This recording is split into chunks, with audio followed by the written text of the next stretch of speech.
tonight we're just going to go over the basic introduction of a lot of the Corel and Wizard tools we'll use a lot. Now this is just part 1. There will be another part 2 to this, so if you don't see something tonight, it's most likely going to be in the part 2. With this webinar, you're going to get the designs we create, or some part of the design, so you can actually work on it too. A quick kind of like cheat sheet, and then you'll get the recorded version as well.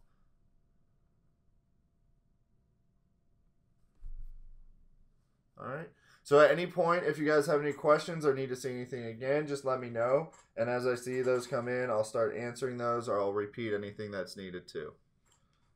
All right. So we kind of did a webinar last week that was a basic kind of overview of Corel and the Wizard 2.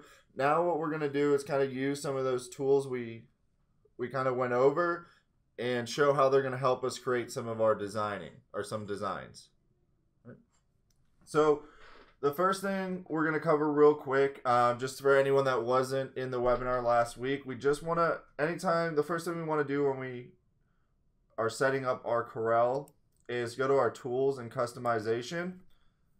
And the main things we want to change is going to be the save option. And we want to save this every 5 minutes. So that's the big one here. This will auto back up Corel, so if it ever crashes or anything like that, instead of losing all your files, it'll back up every 5 minutes. So Carlos, how do you make a circle and make the line thicker? I'll show you that when we get into some of these basic shapes. I'll show you how you can make those the lines thicker. All right. And then in appearance, if you want to edit anything, your theme, you can go from a light to a dark theme, and you can also adjust the window borders. All that will be under your appearance, so you can go ahead and play around with that. And then the last thing is the general. I usually just switch it from the welcome screen to start a new document. So those are the main 3 we kind of want to switch up at the beginning. Other than that, we can go through these later, and you can check out the webinar from last week, and I'll go through some of these extra tabs in here that we can edit if we want to.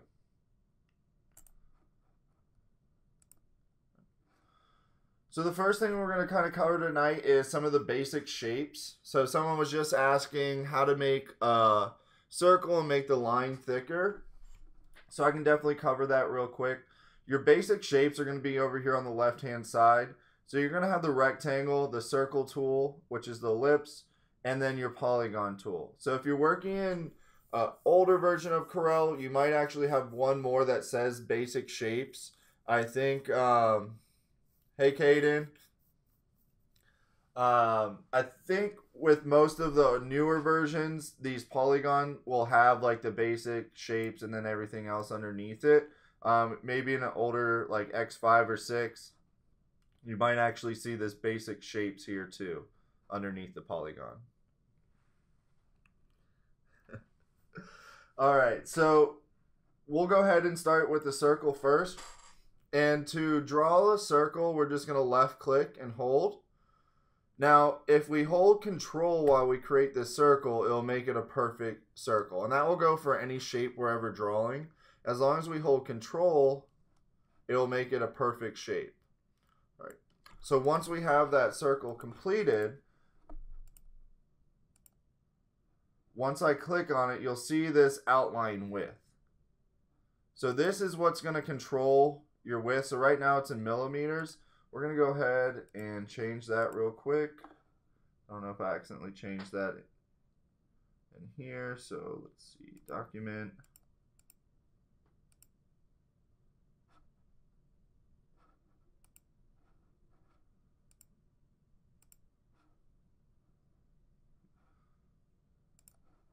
Okay, so these ones just might stay in millimeters because everything else is in inches actually. So yeah, so that's just going to be in millimeters. Now when we adjust this width on the circle, just because we add this outline to it, it doesn't mean that our circle actually, if I went to go cut this right now, it's not going to give me, let's add some color to it, it's not going to give me a blue and a black circle when I go to cut this. If I go to my wireframe, you'll see that it still only has my original circle, not that big outline width that we just created. So when I go back to this page, you'll see that blue or the black border that we just added. That's not actually a cut file right now. So just because we add a bigger outline width doesn't mean we're actually adding kind of this ring around our design.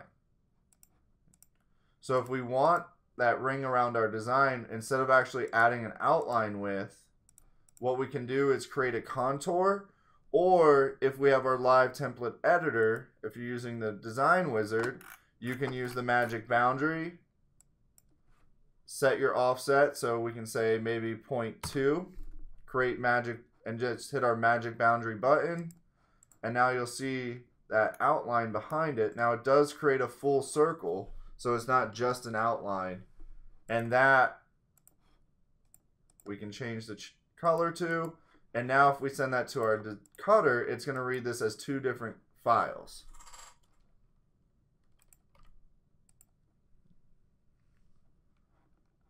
Alright, so now we're going to kind of get into some of these basic shapes and see how we can actually design with them. So one of the ones that we can create is our polygon tool. So what we're going to do is just draw a perfect polygon. So again, we're going to hold Control, and I'm just going to draw our perfect polygon. And up top here, it might start with 5 points to it, so it might look a little bit different. To add an extra point, you're just going to click one up here, and you can see how it just adds an extra side to that. So when we're working in these basic shapes, no matter which one we draw, you'll always see some different options up here. So if I grab the star, I can adjust the different points on it and the sharpness.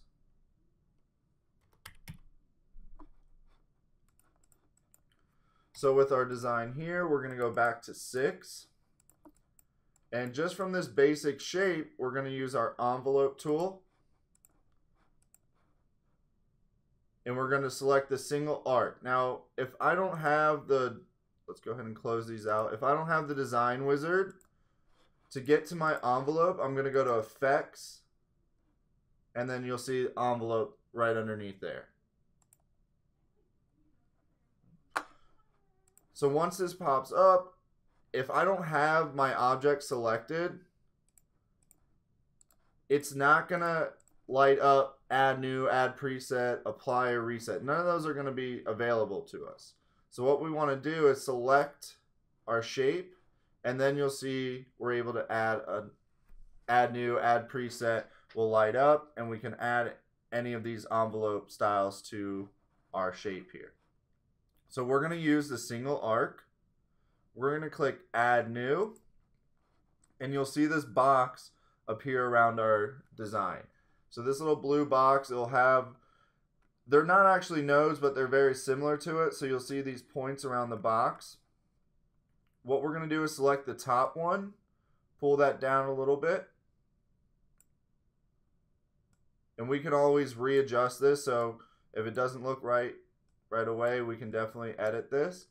And then we're going to pull down our bottom one here. And then I'm going to hold Shift and pull out the right middle. And you'll see, because I'm holding Shift, it's actually going to do the same thing to the left side. So when I pull out the right here, you can see that line on the left side move as well. So depending on how far I want this out, I can keep going. We're going to go just a little bit just to kind of widen our shape here. So as you can kind of see what we're going for, we went from just our polygon shape just like this to a shield just by adding an envelope and adjusting the shape just a little bit. So again, we're going to pull the top down, we're going to pull the bottom down, and I don't hold Shift. Someone asked a great question, do you hold Shift at the top too? So the reason I'm not holding Shift at first is because if I hold Shift, it's actually going to bring it closer. So if I held Control though and did the same thing, it does look okay, but I want to have more control of this top. maybe I don't want it to go that far down. So this way I kind of just manually control the top, and then I'll adjust the bottom too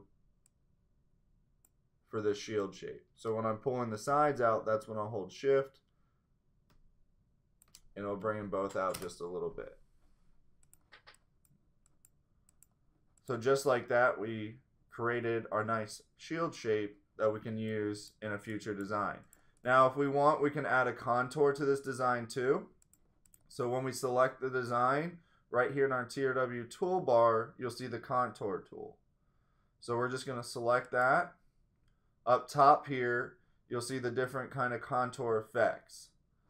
So this main one here will say what direction do we want that contour. So most of the time it's going to be to the outside, so we're going to select outside contour. Next is the steps. You're going to leave this at 1. Our contour offset is how far that offset's going to come, or our contour is going to come off our main shape. And the reason we're not seeing anything right now is because this fill color is white. So if we drop this down, I can adjust the fill color to whatever I want. And then once I add the fill color, then I can adjust my contour width to kind of get an idea of how far off my contour is going to be.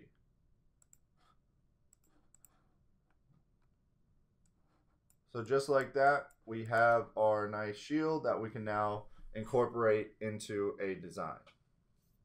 All right, so any questions on creating our shield?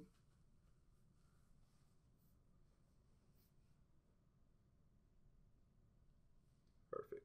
All right, so we're just gonna create another shape real quick as well. So on this one, we're just gonna use our rectangle tool. So we're just gonna kind of draw a rectangle shape. Up top here, you can adjust it, or you can pull down on either the sides or up top. It doesn't have to be perfect, but we do want the height a little bit taller than the width. So we do want it more of like a rectangle rather than a square. And then up top here, again, because we have this shape, it will give us the different options up top of how we can edit or customize this shape. So the only one the rectangle has is different corner types. So what we're going to do with this is, it's called the scallop corner. So we're going to select the scallop corner, the middle one. We're going to go over here to our shape tool. And when I click on the shape tool, you'll see how these rectangles go around the edge of our these squares go around the edge, or on the edge of our rectangle. So we're just going to grab one of them, left click hold, and we're just going to pull it slightly towards the center. And you'll see how all 4 sides are adjusting at once. So just like that, we have a nice scallop corner, and all 4 sides are going to match up perfectly.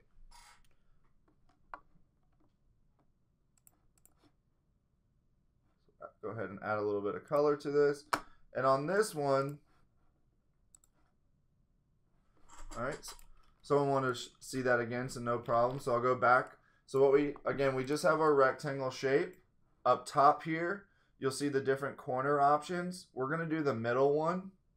It's called a scallop corner. And we're going to go to our shape tool over here on the left-hand side of Corel. And again, these 4 little squares are going to come up on the corners of our rectangle. So we're just going to choose one. It doesn't matter which one we click. We're going to left click hold and just pull that towards the center. Now if I pull it up towards any center, you're going to get the same result. So you pretty much bring it up either to the left or up here, depending on what corner you pick. And as I go further in, you'll see how those corners will adjust. All right. So when you find that right edge, you just let go, and then all 4 will be matching.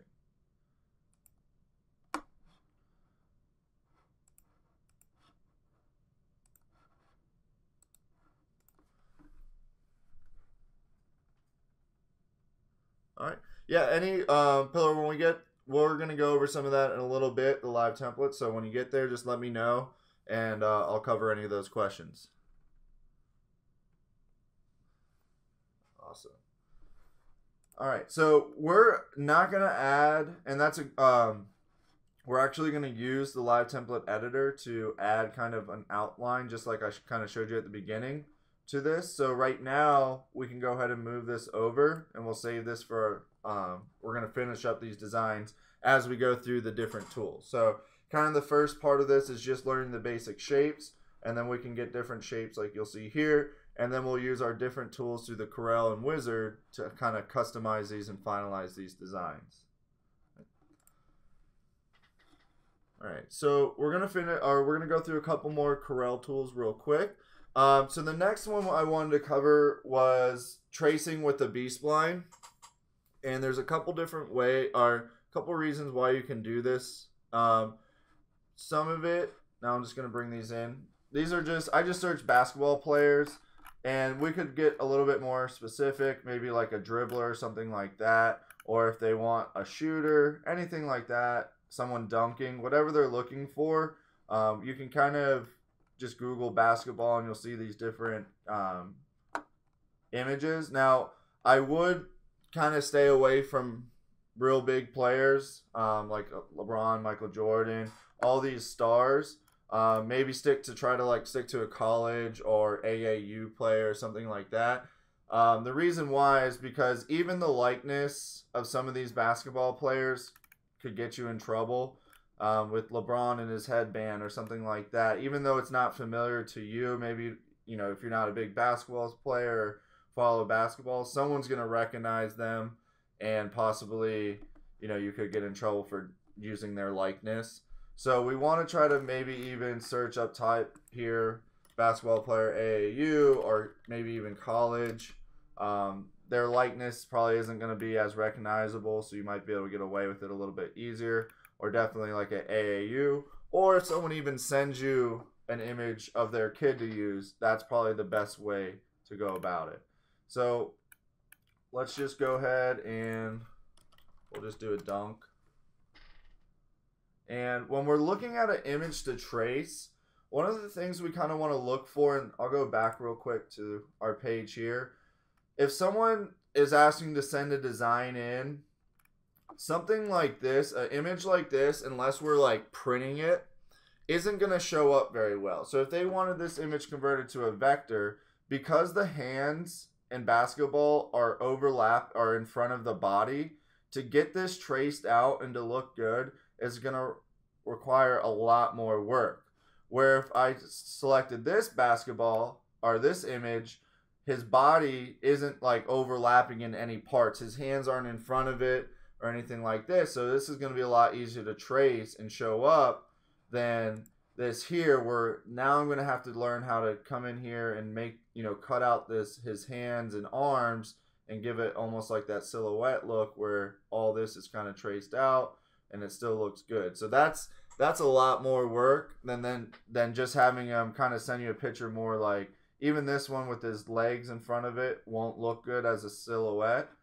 So we want something more like this, possibly something like this where you're not tracing any hands across the body. And you'll see that in a lot of different sports where their kind of arms or legs will go across their body. Any of those aren't going to show up too well when you're trying to create this as like a traced image. Now again, if you're just using the exact photo where you can print, then you can use anything. But if we're changing this into a vector, then we want to try to get something that's a little easier to trace and doesn't require as much work. So let's go ahead, and that one's going to be a little bit difficult. We'll just use this one as an example here.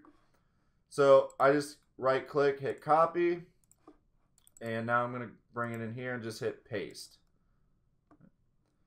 So with this design, I'm probably just going to use the upper half of his torso. So I'm not even worried about how his legs are cut off.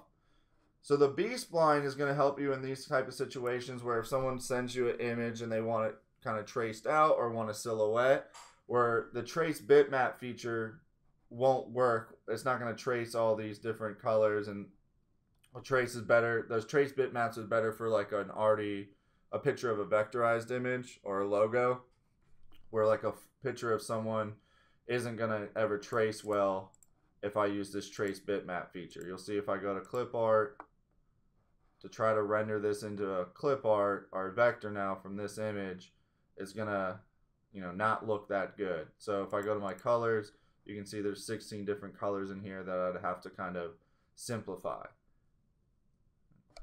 So instead, what we're gonna do is use our B-spline tool, and that's gonna be under the freehand. Down at towards the middle, you'll see the B-spline. So it doesn't matter, you're just gonna kind of pick a spot to start. If you zoom in too much, you'll see how it gets a little bit pixelated, so we don't want to zoom too far in.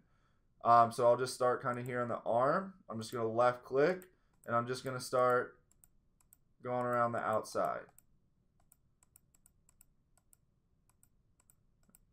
All right, so every time I left click, it's leaving one of those nodes behind. Now if I mess up during my trace, don't worry about it, because we'll go back and edit these nodes. Now when I get to a point like here, when I want a nice sharp angle, I'm going to hold V as in vector, left click, and then just start left clicking again. I don't have to continue to hold the V. It's just during that one click. And again, I'm going to kind of cut off around his waistline. So I'm just going to go right across. And then just come up the back side here.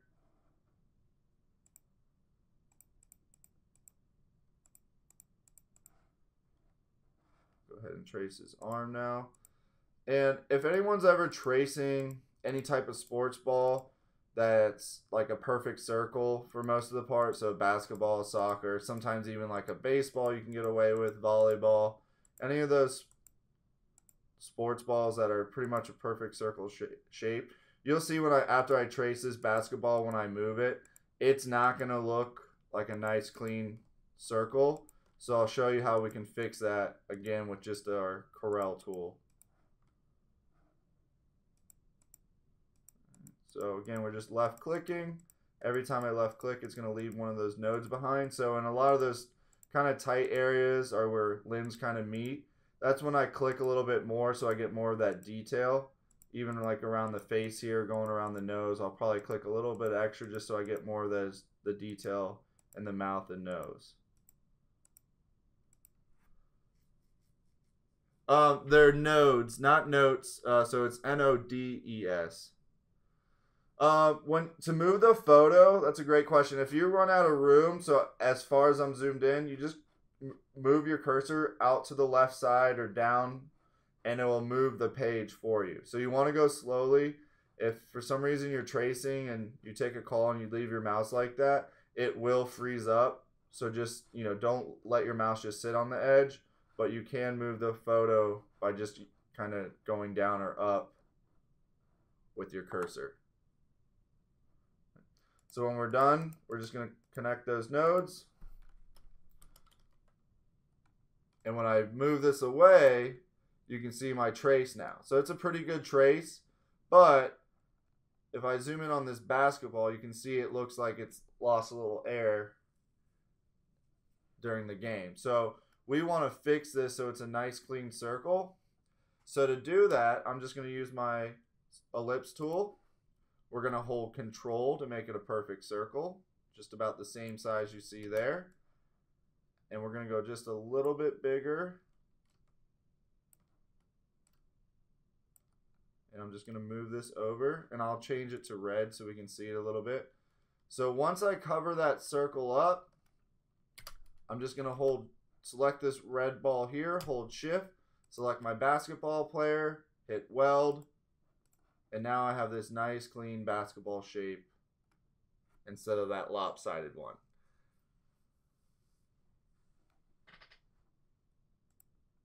Right. So now we can get rid of our image. We're going to draw a nice rectangle in the middle of our page here. And this time we're going to use the rounded corner. So I have that one selected up top. We're going to go to our shape tool. And I'm just going to pull these corners in just a little bit. So I'm just making it nice and rounded around the edge. We're going to go ahead and apply our magic boundary. So there are two ways to kind of add this magic boundary. Before we had the magic boundary button, we could always use the place and fill. And let me just make this blue so we can have a little bit of color to our rectangle here. So we could always add one island, adjust our contour spacing to maybe 0.1 to 0.2. So I'll go right in the middle. And I'm not adding stones, so I'm just going to click Island Fill. And you'll see this new island go right around our design. So it's just that shape just around the outside.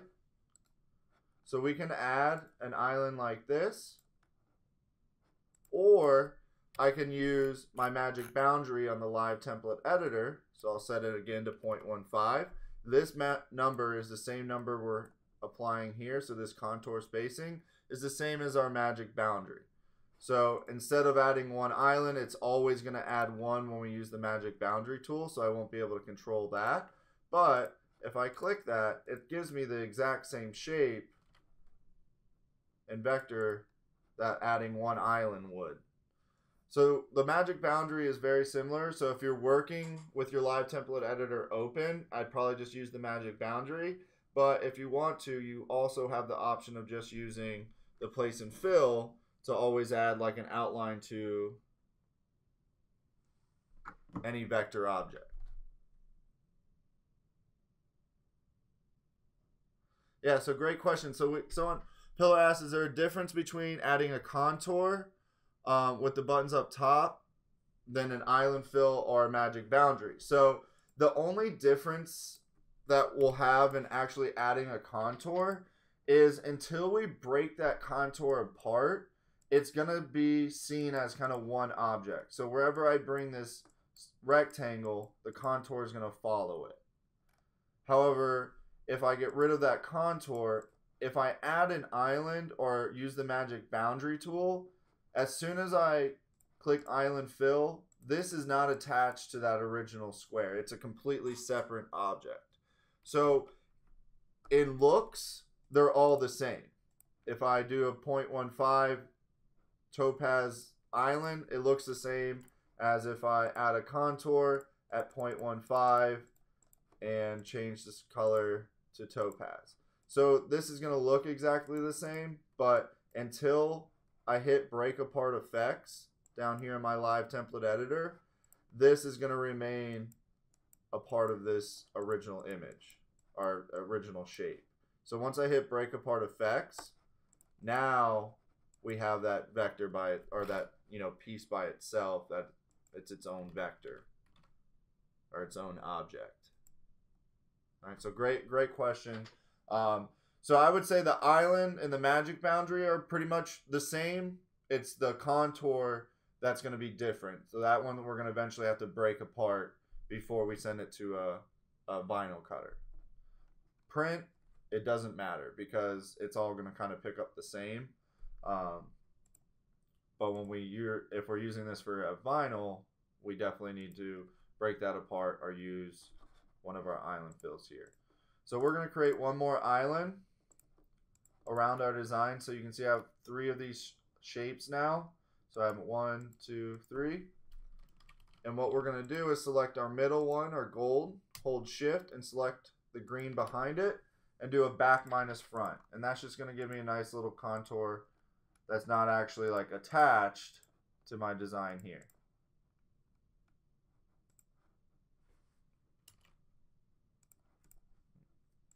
So next I'm going to take my vector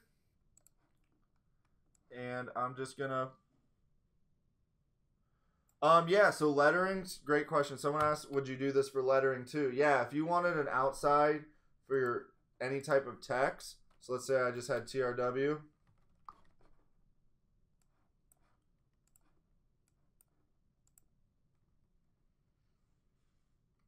Just make it a different style text. If I add one island, you'll see it added right there. I usually like to change the color just so I can see that it's really been added. Then I'll select that green edge again, hit island fill one more time. You'll see another island pop up. I'll turn that one blue. And then you can select the green, hold shift, select the blue, and then back minus front.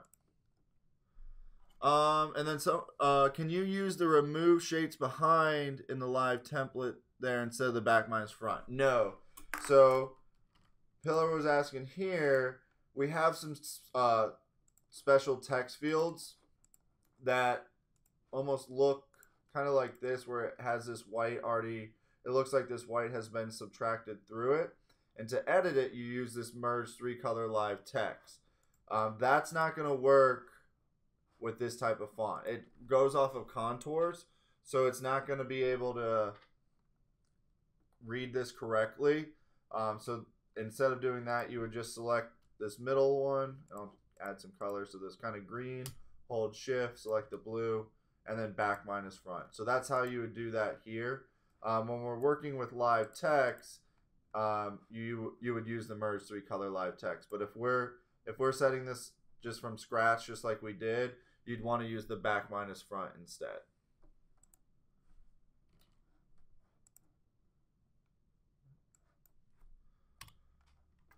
All right, so now we have our basketball player, so I'm just going to kind of have him going just across our design just like that. And I could have it shifted over if I want him more centered, however I want this set up. And once I have, thank you, Pillar. Once I have this set up, we're going to use our Smart Fill tool. So we used this a little bit last week, just kind of going through it. But now you're going to be able to see is like how you can really use this Smart Fill with your designing. So here we're going to select the Smart Fill tool. Up top here, you're going to have the fill color. So you can adjust this now if you want. I usually just edit everything at the end, so it doesn't necessarily matter what color you pick. But if you want to pick a color beforehand, feel free. And we're just going to go through this square and click on all these spaces. So once I have that, I have to decide kind of what areas I want the same. So if I want this left side as one color, I'm going to select this piece here, hold shift, select this bottom piece, weld those together. Go ahead and turn that black. And then I have my blue piece here. I'll go ahead and make that orange. And then my person, my vector in the middle, I'm just going to remove that, hit delete. Looks a little weird because these colors are the same, so I'll turn this gray for now. And then I'm going to take that original orange piece and just remove that completely.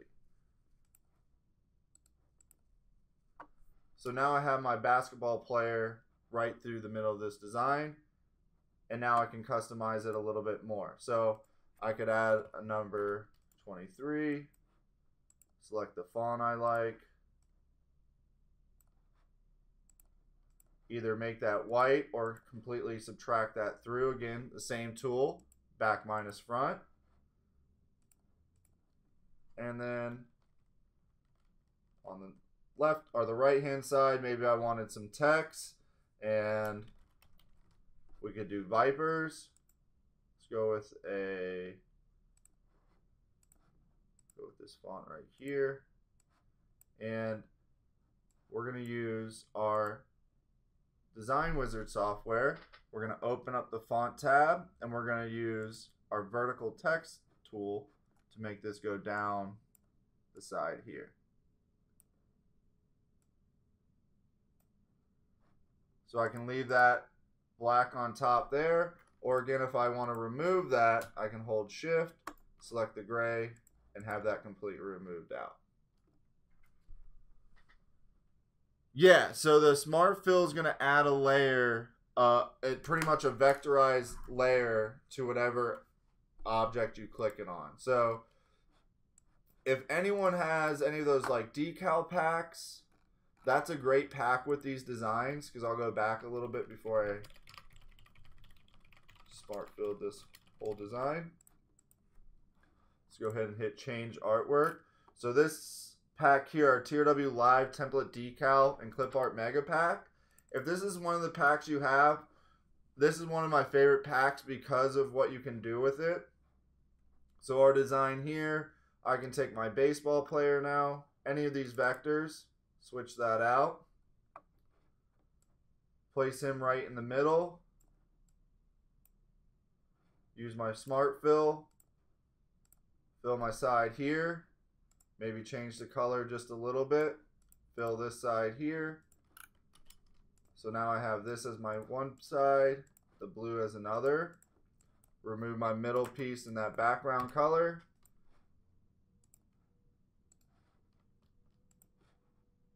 And now I have my baseball design. And the next step would be adding text to this. So what we're eventually going to do is I'll add more text to our design here. I showed you real quick on the last one how you can add some text. But to save this, we'd probably want to use our live text. So in a little bit, we'll go over more of the live text and creating this and then adding it to our design that you see here. So then we can customize it for any school or any little league team that we're working with. So that's one of my favorite packs, just because, especially like little things like this, you can turn one design into, you know, 2 or 3 templates. All right, so any questions on our Smart Fill tool?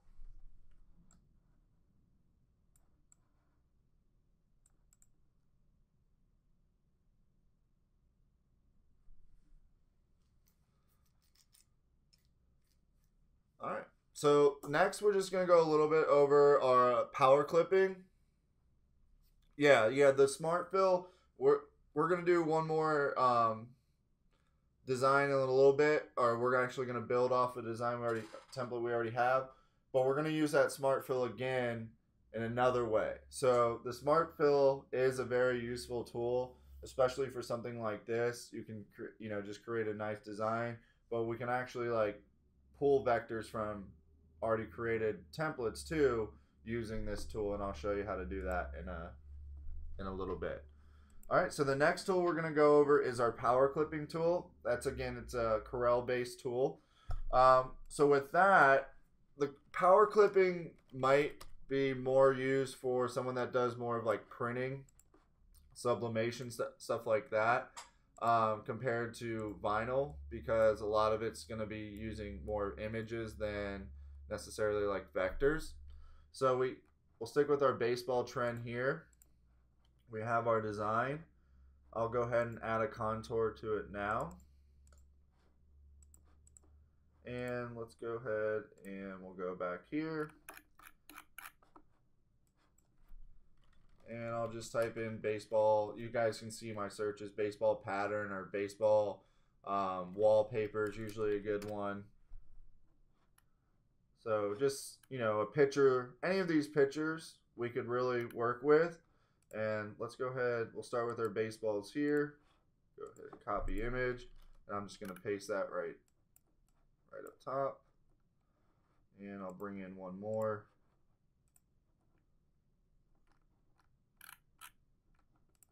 So maybe a picture of our field here. Now again, even though these are pictures and we're not using them as vectors or recreating them, they are still someone's property. So, just be careful with even like taking a picture like this to use in a design. Make sure they're originals or your own. That way you don't get any trouble with using someone's design like this. All right. So when we have our image, what we're going to do is right click, and I'm going to make 2 of these real quick. So we're going to right click our image, and up top here you'll see power clip inside. So we're just going to select the text we want to power clip it to. You'll see the arrow. You're going to left click.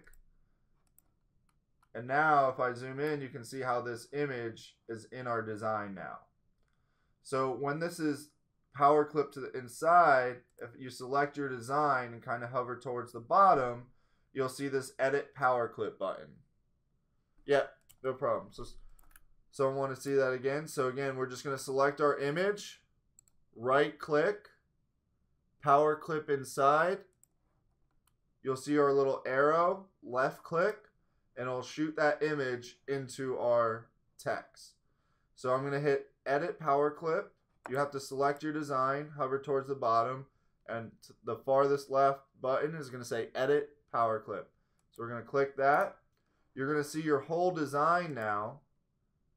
And now I can shrink this or place this however I want. So if I want more of that field to show up through my text, I just line up the field, hit my check mark down here, and now you'll see the field through our image rather than, you know, just the lights. And I can change this around to maybe get like a better look. But again, this is for more of a print. You know, I could never send this to a vinyl cutter, but if I had a printer, I could do this, you know, any sublimation, anything like that, we can do this all day.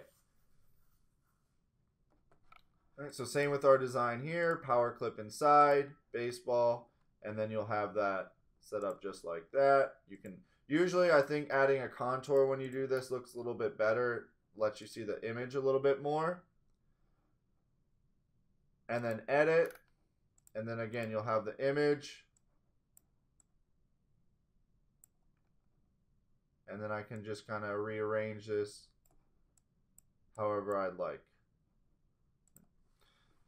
And what's cool too is you can use a lot of different, you can use more than one picture and layer them, and you can get a lot of cool results. So let's say instead of baseball, we had athletics.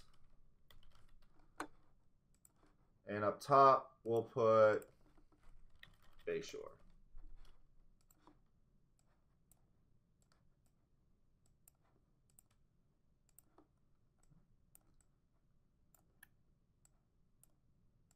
So I'll just kind of set this up so it looks kind of like a real design.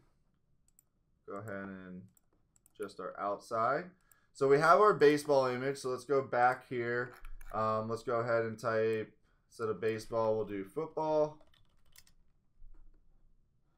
The real football shows up.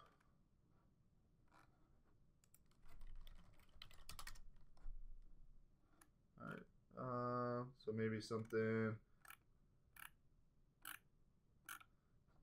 I was looking for something more like this, but with real footballs.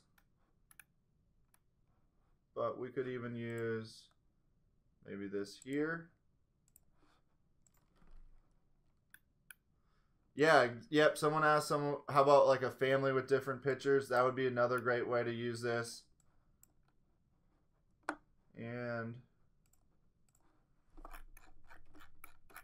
we'll just do soccer ball. And then something like that. Copy image. Paste that here. All right. So now we have our design again here.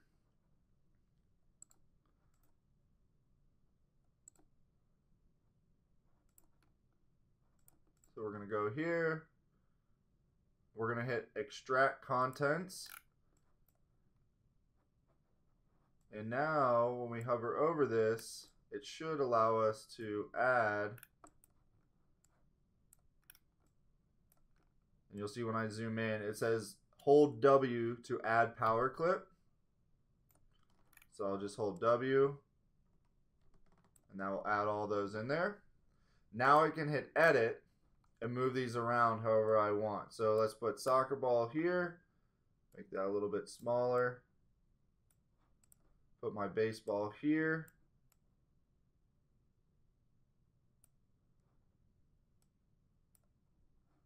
And then my football.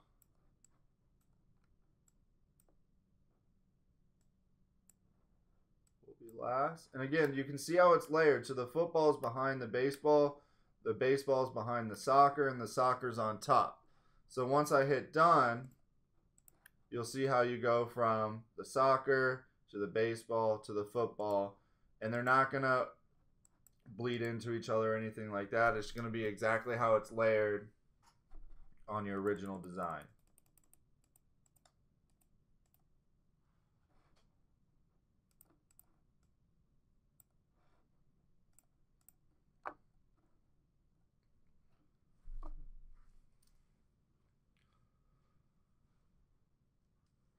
All right, so the same thing, these power clips will work the same way if you do have any type of vector artwork too. So let's just say we have our design here. So let's pretend our base shore, and we're gonna add a little vector artwork. So let's just stick with soccer.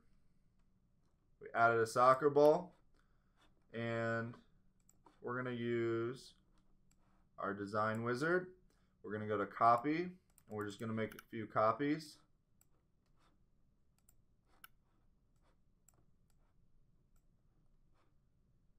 And then I'm just gonna make them down a little bit. And once I make one to the bottom, I'm just gonna kind of shift this over a little bit so it looks more tiled. And then I'm just gonna copy both. So once I create this kind of just tile of soccer balls, I'm going to weld them all together. Let's go ahead and make this maybe a red. Bring in the text a little bit and add a contour. And once we do that, now I can take my soccer balls, right click, hit power clip inside, click on my base shore. Again, it doesn't look like there's too many soccer balls in there right now, so we're going to go to edit. And this is why I made so many of them, is because if I just made 3 or 4 next to each other, you're not going to see that many when you shrink it down. But when I shrink it down to our size here, now I'm getting 2 or 3 rows. So you can see I'm not even using almost 25–30% of these soccer balls, but we need it that big so when we do shrink it down, it will capture more in our text. So the more soccer balls I have, the smaller or more I can fit into my design when I shrink it down. So I'm going to hit the check mark, and now you'll see all of our different soccer balls through here. Maybe make that a gray. They pop out a little bit more, and then you'll see that right through there. So what's really cool about, and I just got rid of the contour there, what's really nice about our design when we use vectors is that we actually have a tool on our software right here that converts this into a cuttable vector. So instead of just having this as an image, it's not actually an image, it's 2 vectorized objects, but they're with the power clip, it won't simply read that when I go to the cutter. So this P to the V button right here will actually make all these soccer balls on top release, and now I can actually send all the red is one cut file, and you will have to go back and weld that, but all this will be, all the soccer balls will be one file, and then all the red would be a second. So I can just kind of go through each letter, just select, hold shift and select all these different soccer balls, hit my weld button, and then all the red, just going to hold shift, select all those, and just weld those together too. So it will kind of unweld everything. It'll make everything its own object, but it will still give you just go through and weld it all together. Shift allows you to select more than one object at once. So with the red here, I just went through each letter, held shift, and that's going to let you select all these different objects or letters at once. And then up top here you have your weld, and the weld is going to make those all one object again. So now, oh, so I didn't select the Y, so hold shift, select the Y, weld, and now all this is one. Yeah, be careful. Someone just mentioned it'll be really nice on a large format. Be careful with something like this going through, you know, if we make it for a t-shirt size, that should be okay. Bumper sticker, a little bit smaller, might be pushing it, because when we think about it, all these soccer balls are going to be pretty small. So this little cut file alone is about a ½ inch. So if I'm using this with a glitter vinyl and it's size to 5 inches, this is going to be very, very hard to cut with all these little pieces. And plus I'll have to go through and kind of pick all these out. Exactly. It's a weeding nightmare. So if I have another design, or if I can put this on a t-shirt, I'm okay. It's still going to be a little bit of weeding, but it's more doable. Or like a sign vinyl, you know, easy weed, you shouldn't have any problems with it. But if printing is a option, those type of designs with the power clipping, whether start with a vector or not, is going to usually turn up a little bit nicer if you're able to print those. All right, so any questions on our power clip feature?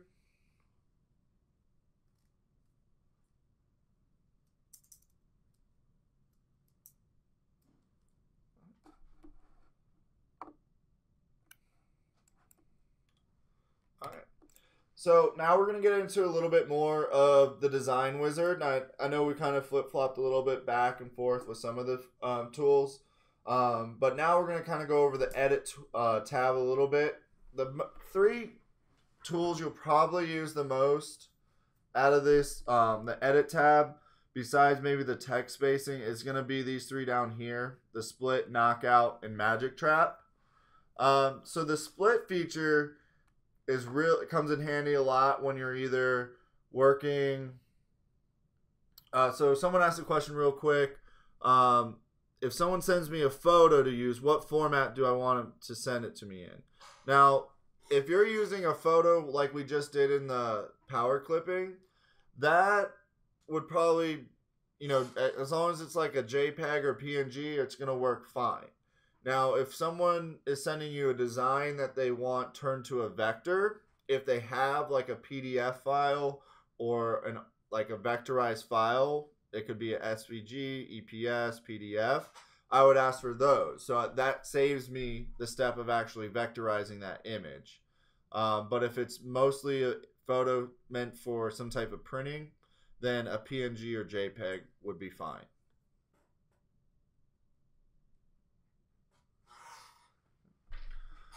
So this next feature we're going to cover is going to be the split tool. So the split tool, you'll see it a lot of times. We'll use it in creating like a font or a style for a font. You can actually use it, you know, for these vectorized objects or designs too. So what the split feature is going to do is it's going to, I'll use it as an example on our shield here. If I hover over it, you'll see down here the different effects that you can use it for. So a left click will do a vertical split, and a right click will do a horizontal split. Someone asked what do I mean by vectorizing.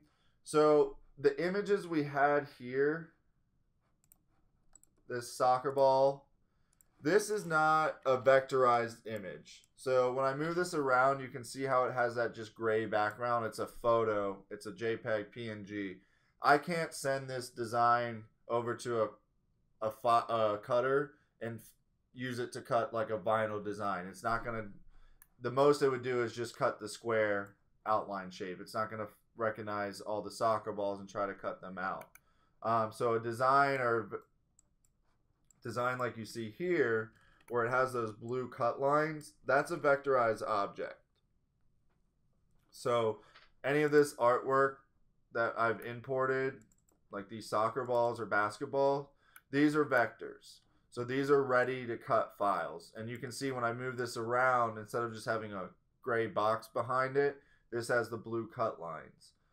So that's what we're looking for when we're sending these designs to a cutter. We need it to be a vectorized image.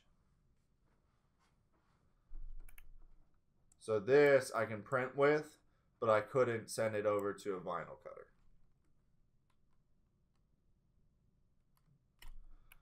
All right, so with our split feature, we're going to go ahead and do a left click.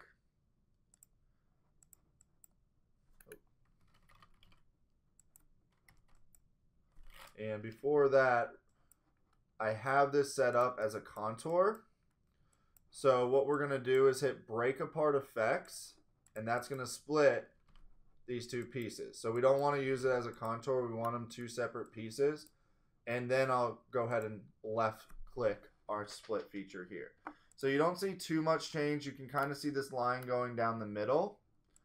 So what that's going to do, and I'll ungroup my design now, is split these pieces for me. So it's actually going to split the back and the front of my shield. But the best part about this is it actually does a slight overlap.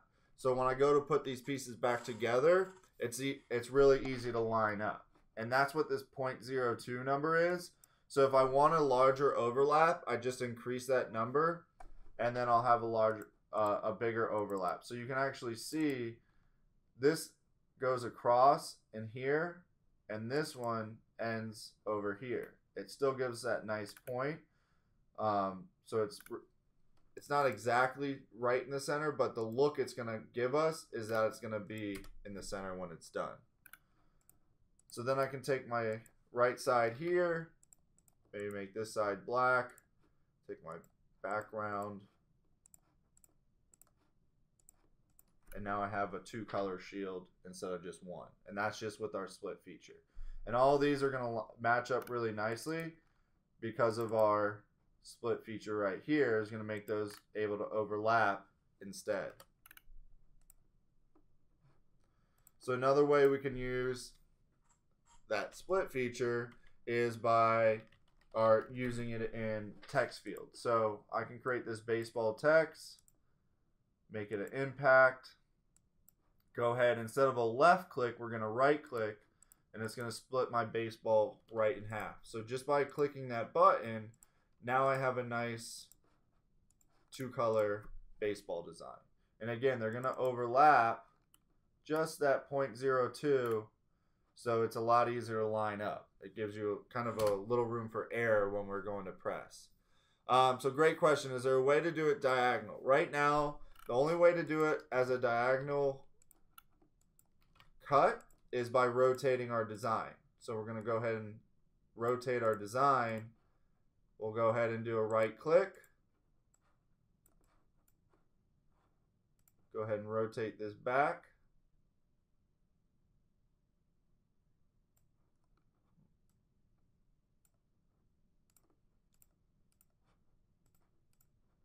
And now I'll get my 2-color diagonal slant. So by controlling that diagonal, if I go a little bit less, I already applied it.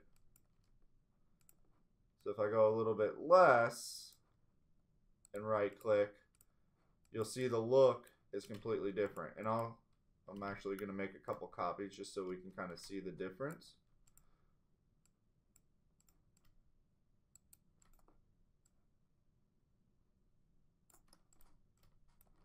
So all of them I'm right clicking. And when we do this, yeah, you can, someone asked if you can keep splitting up the sections. Yeah, you can split this into as many as you'd like, and it'll just always split them in half. So now we'll just rotate these all.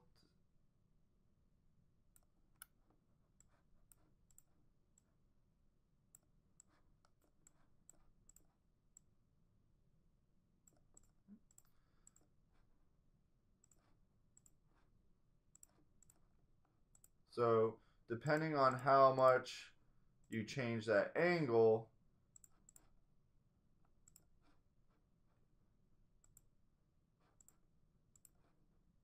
you can see you can get a lot of different results with that diagonal. No, so yeah, so if you're doing this with glitter, that's what's nice about the split feature. It makes it perfect for that glitter where it's going to do a slight overlap where it's not going to mess up your design or not hold enough, because everything else, you're just going to have a little edge that's not completely held down if it gets kind of washed a little bit much, but the rest of it is. So it's just going to be that very, very slight overlap, but that's going to allow you to actually layer the glitter and be fine.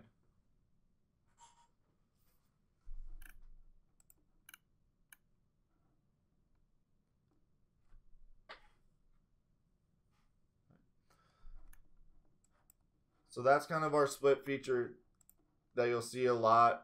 So again, a lot of times it's used on the text just because, again, it just makes it nice just to have this effect, and it really makes it easy to layer. But we can start using it in our designs like you see in the shield here too, just to give us a unique different look. So now we're going to go ahead to our knockout. So that's our second button on the edit tab. The knockout is used a lot with our text in certain designs. So we'll stick with, let's do Eagles. And you'll see us do this a lot with some of the classes at the show. With the knockout design, we always want to get this text pretty close together. And underneath, let's go ahead and we'll do our baseball. So I'm just going to bring that in too. We want these pretty much lined up. Now, they don't have to be welded together. They need to individually be welded. So we have our eagle text up top here. If I go to the wireframe, you'll see how the E and the A overlap. The L and the E overlap slightly. And some of the baseball text will slightly overlap too. Or actually, it's not overlapping. Oh, yeah, we have a little bit of an overlap. So we want to make sure we weld the individual letters. So now you can see how they just blend right into each other. If you want, someone asked, could you show us how to get an image ready to put on a zippered hoodie? Maria, that's going to be, you can use the split feature for that. That's a good way to use this. Or if a t-shirt has like buttons, you could do it that way too. It's just going to split it in half though. So when you line it up, it's all going to be you lining up the left-hand side and then you lining up the right-hand side. But you could use the split feature to kind of use that for hoodies or like a baseball jersey that has like buttons on it. So each one of these have been welded individually. Again, if I want these the same color at the end, I can weld them together now. So I'll just weld them, and now whatever I make this, they'll be the same color. So I'll go ahead and click Add Artwork, and let's go ahead and bring in one of our baseball vectors.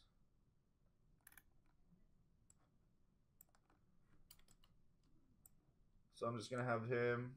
I'm just going to kind of overlap him on our design. So when I'm thinking about my knockout design, let me move it over a little bit.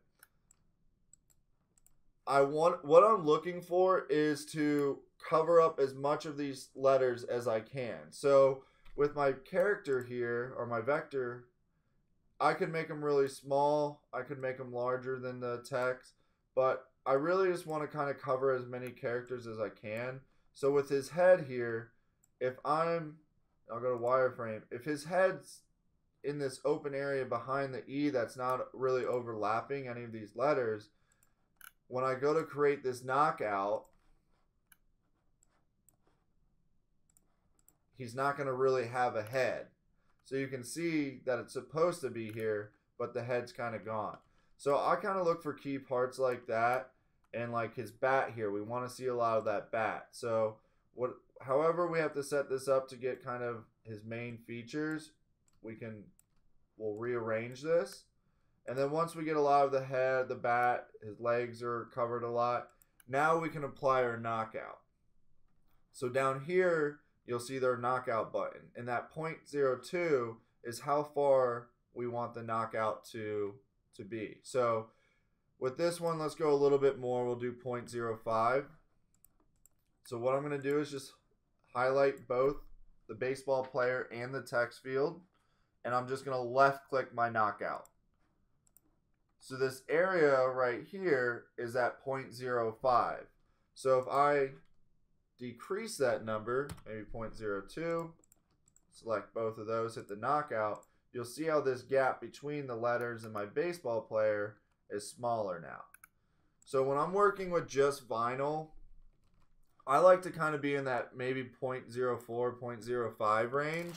That gives me enough gap where if I'm off layering this a little bit, or if my vinyl shrinks, it still doesn't look bad. But if I'm really close with the 0.02, if I'm off a little bit with my pressing, it tends to show up a little bit more.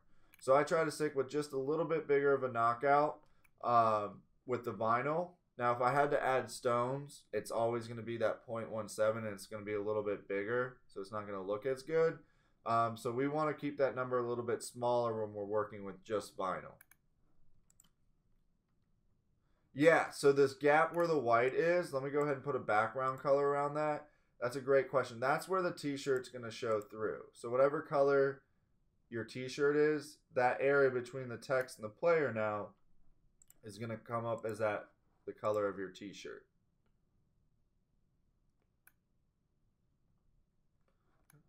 So our design here, I'm going to do the same thing, but I'm going to make our baseball player a little bit bigger. So now, if I do the same thing we just did, hit the left click to KO, it doesn't look bad, but half his bat's missing, his foot's missing here, again, a lot of his head's missing. So what we can do to fix that is highlight, and instead of left click, we're going to right click. And that's going to keep everything outside of my text still there. So now the head is fully there. His leg is sticking out. His little cleats are sticking out here. The bat's still there. So you can kind of see the image a lot more when you use that right click rather than the left. And again, I'll put a background around or on top of this, or behind it, sorry, so we can see how it looks. Yep, and then someone was asking for the wireframe. So you'll see there's no overlapping pieces. Now, if I was sending this to a vinyl cutter, I could definitely come through here and maybe get out some of these smaller pieces, because maybe if I'm cutting with glitter, those are probably just going to weed out anyways. They're not going to look very nice, or it's going to be hard to weed and cut. So I could double click those, highlight, and just get rid of those. So now I don't have to worry about cutting those little tiny pieces.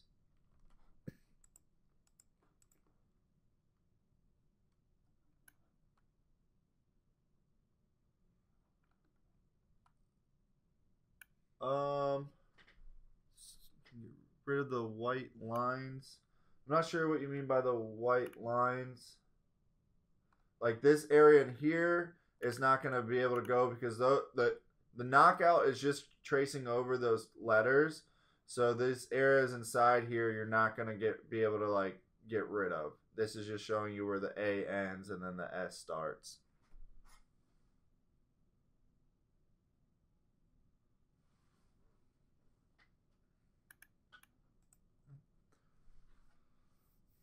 So any questions? All right, perfect. Any questions on the knockouts?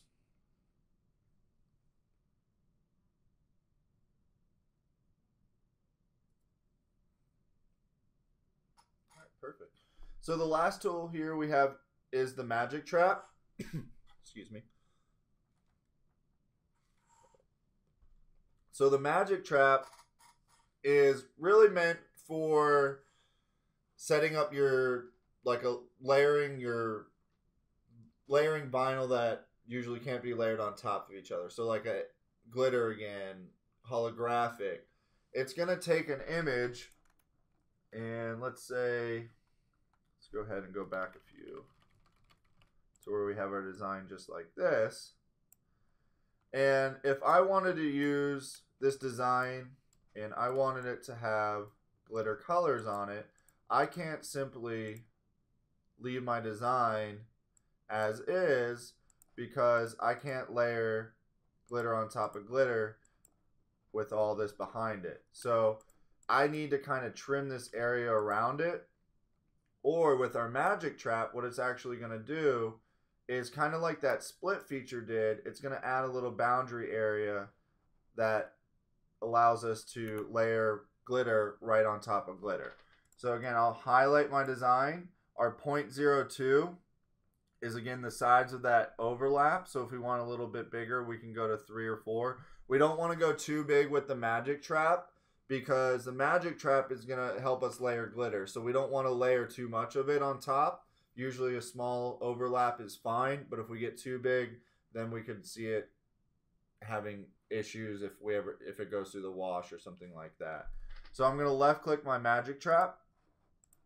You're not going to see much move, or actually, let's go ahead and highlight that.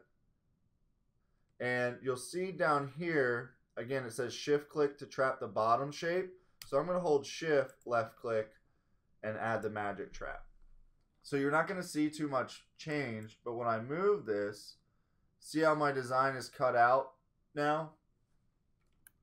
So that Eagles text has been cut out with my baseball player going through it.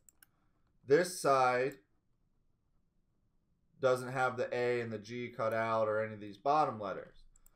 But the magic trap, if I go to my wireframe, it's actually going to add an overlap. Let me go back.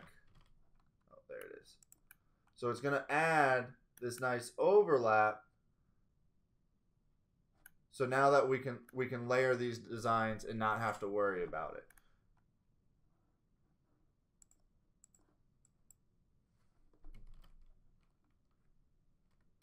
I just went back too far.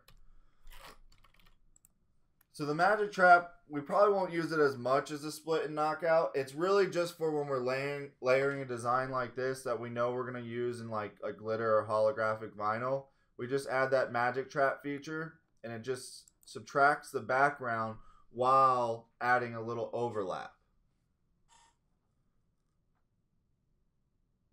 So someone asks, does the overlap essentially make it cut off a little of the back layer? It doesn't really. What it's doing is it's allowing this text to almost go underneath the player.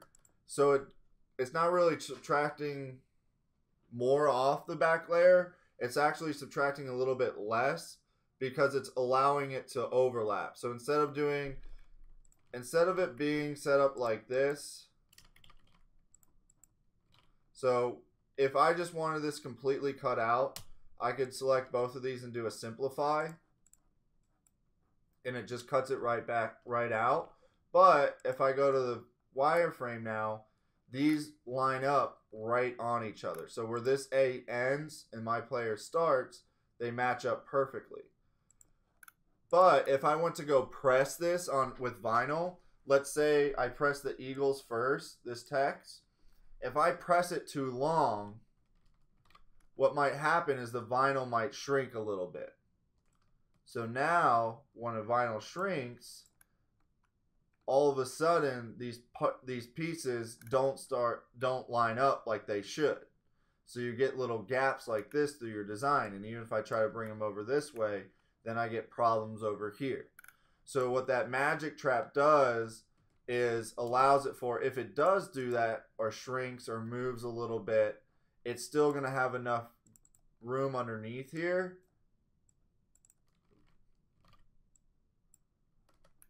where it will still, you won't see those little white pieces like this come through our shirt.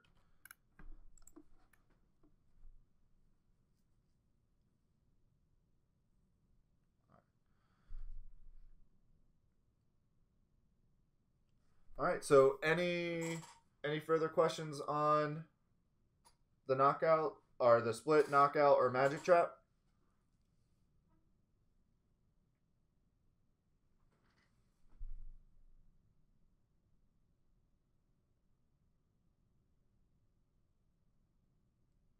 So someone asked, if I put this on a black t-shirt, can I have a white outline / contour around the player vector? So if you're putting this on a t-shirt, white. Yeah, so, well, it just depends however you want to set it up. So let's say this background is our black t-shirt. So if I'm not sure if you're asking if you're starting with like a black image like this, would you just want almost like a kind of outline like that around it to help it show? You could definitely do that. Okay, yeah. So if you wanted black on black, you could definitely put like a white outline around it to help it show up a little bit more. Or you could simply, if you had, let's say you had your vector here, I could hold shift, select the white behind it, and do a back minus front. And then if I just had this outline, the t-shirt color would show through. So whatever color my t-shirt, it would look like this instead. Or you could set it up where it's actually 2 layers, and when the t-shirt color changes, the inside would still stay the same. So it just depends how you want to have it set up. But yeah, you could definitely add a white outline to that. But again, if we wanted it, if I wanted this magic trapped, you can see this line here is actually where the black stops. So it overlaps a little bit. And now I could use glitter vinyl with this instead. And I wouldn't have any problems layering this on any type of garment.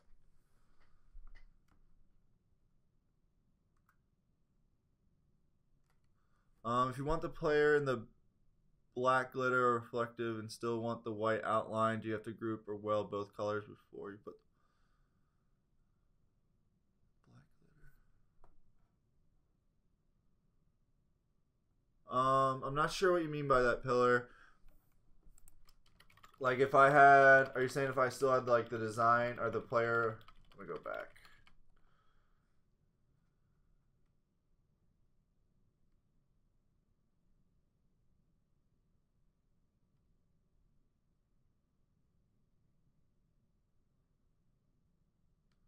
Yeah. So if you want the shirt showing through and you want 2 glitter colors like that, you'd have to use the magic trap. So let's say I had him in glitter and had an outline. If I wanted both of these in glitter, I would have to do the magic trap to set that up. If I wanted to knock out too. The knockout's only going to work with 2 layers. So what you'd want to do almost for the knockout instead is, let's say I have it like this. I'd almost want to create my player like this first. And then I'm thinking, then do the knockout.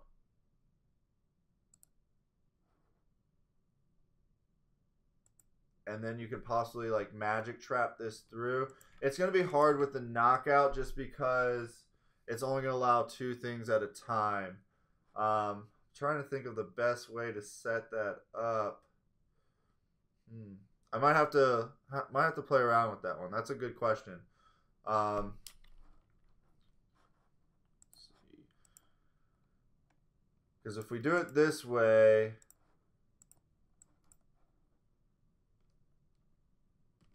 yeah. So then, let's say we had this. We'd almost want to do it with the right click, I think, instead. And then select those 2, magic trap. That doesn't look too good. It's kind of set up like that, but not exactly.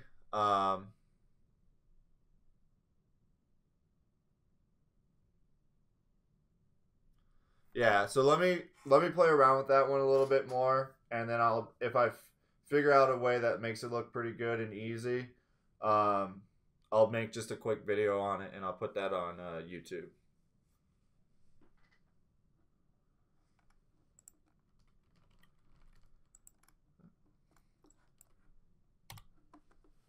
All right, so now we're going to get into a little bit more of the live templates. Now, last week we kind of covered changing, like going through the open, change artwork, and add artwork. So this one's going to kind of be more of like setting up the text and stuff like that. So if you have questions on more of like opening the template or setting these files, just check out last week's overview, and that will have all that in it. So I know, Pillar, you had some questions on this part too. So if I get to an area or if you want to relist those, just let me know. And then as I'm doing these designs, I'll show you how to use those features. So the first thing we're really going to do is add or create some live text. So I'm going to close this down for a second. Our text tool is going to be over here on the side. That's going to be this A here. And to set up our live text, we're just going to type out 3 different I's. So we're going to switch it to caps lock. We're going to type out 3 I's. Guess I took off caps lock. And we'll go to impact. And the last thing we want to do is make sure our text is centered. Now we're going to be creating a couple different text fields. So I'm going to make a few different copies of these right now. Once I have these set up with the horizontal alignment, that centered, impact font, that's when I can make a couple copies of these. We don't want to add an envelope and then create a copy, because then it's going to lead to some issues. So we're going to go ahead and finish off our design that we started down here. So with this one, we'll start with some basic envelope shapes. We're just going to size our text on top here.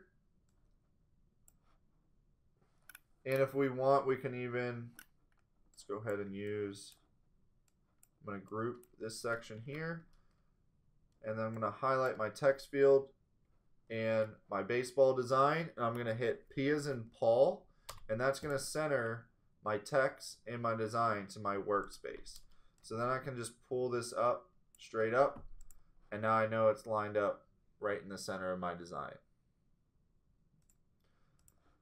So now I'm going to select the text. My three eyes, they look like just boxes at this point. The envelope's going to appear, add new. And I'm not adjusting, I'm not adding any type of shape, like I'm not curving this up or anything like that. It's just going to remain as is. So it doesn't really matter which one of these I choose. I'm just going to hit apply. And before I do that, we're going to make a quick copy and bring one down here too.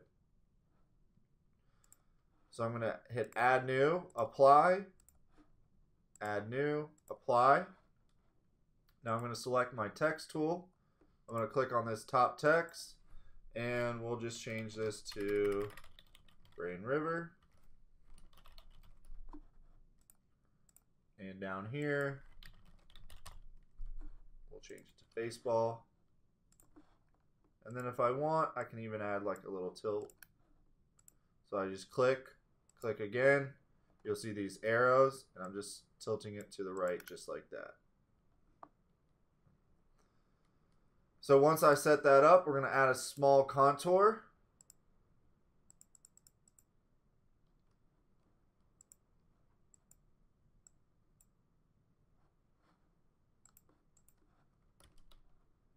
And maybe just lower this down just a bit.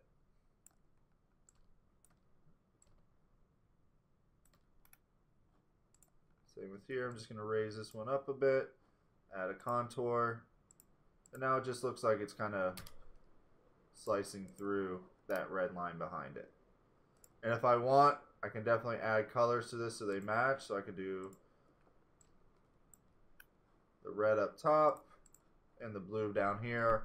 Or whatever team colors we want, we can go ahead and add those. Alright, so then if we want to customize even further, we can add a position and number. Sorry if you guys, if it gets a little muffled, it's starting to rain here. So if the audio goes out or anything like that, just let me know, and I'll try to get that fixed. So instead of starting with 3 letters, anytime we're going to start with or create a number or a position, usually that has like 2 numbers or 2 letters, we're going to switch, we're going to move it down to 2 letters instead, or 2 eyes instead of the 3. So we're just going to click add new. And then apply again. And then again, now I can go back and edit these. So I can maybe do number 13. And maybe their position is 3rd base. So 3B. And just add that right in there. And from here, right now, even if I want it like that look where it's like subtracted through, I can make these characters white. But until we're ready to send this through, this is where we want to save our design. Because now I can go through this, and I can make this a little bit smaller if needed. Or again, if I wanted to have that text going across. We want to keep these because now I can save this and I can open up my live template editor and I can hit find text and you'll see our text field. So now when I'm ready to edit this design for the next school, I can type in Lakewood, He's number 22. Left field. Baseball can stay the same. Now I'll go ahead and just edit the color scheme because Lakewood, that's grouped together. Their colors are a little bit different, so I'll make them green and black instead.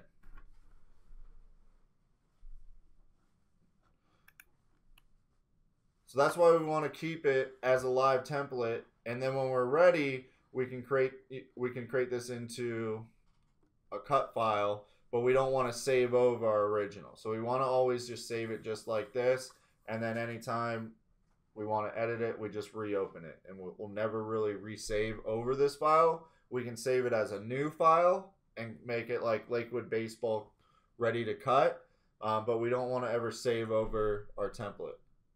Yeah, so the wireframe might not do it justice right now because this isn't a ready to cut file. So you're gonna see the boundaries on it and everything like that. So we would still need to do a little work before we sent this to the cutter.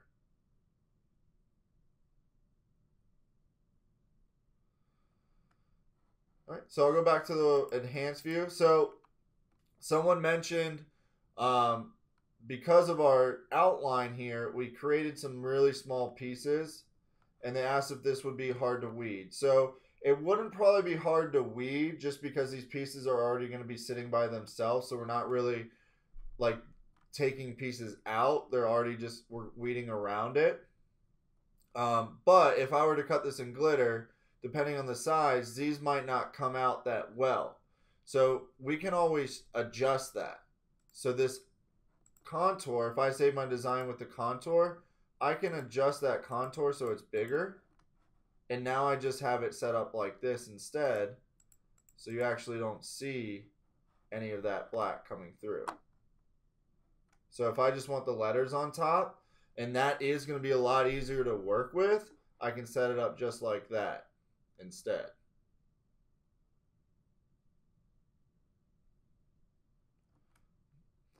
So let's say I want to get this ready to cut. With the contour, if it's already added to your design, you can do this in two different ways. You can delete the contour off, and let's go ahead and bring this to a new page because we have a lot going on. Anytime we're working with a contour or a design like this, and we're getting ready to cut, we want to make sure this is the only file on the page, just because we're going to have to use the magic boundary, and we don't want any contours when we use the magic boundary, or it's not going to work correctly. So with our Lakewood text here, because I have that contour on it, I either have to hit break apart effects, and that's going to let go of that contour behind it, so I'll make it gray. So that's going to release the contour. So I can leave it just like this, and then I just select the contour, hold shift, select that piece right behind it, my outline, back minus front. It deletes the contour and subtracts that area around it. Or what I could do is when I select the contour, that's this white area right here, you'll see all the contour options open up. I can hit clear contour and then use my magic boundary, hit remove shapes behind. But you can see how that goes into this a little bit up top here. So the problem with that is we're going to go through here and have to find that kind of perfect boundary so it doesn't cut in too much to the top, but allows us to still kind of get these pieces out. So if we can't find the perfect one and it leaves us something like this, I can click on that my outside bar here, or the outline, and just highlight all those pieces and hit delete and manually remove them that way. So we still have these pieces on top of here. So these are really easy. I can either, one, keep it as is, and I could switch up the vinyl like this, or if I wanted those actually pulled through my design, I just select the numbers, hold shift, select the layer that it's on, back minus front. Same thing with the LF. Hold shift, select the layer that it's on top of, back minus front. And now those pieces are actually cut out and they're not sitting on top now. So then I just want to weld all my light colors, so all the black pieces would be welded together. Highlight the green, all the green pieces. Open up my design wizard, template tab, magic separator, and then it would separate those colors right for me.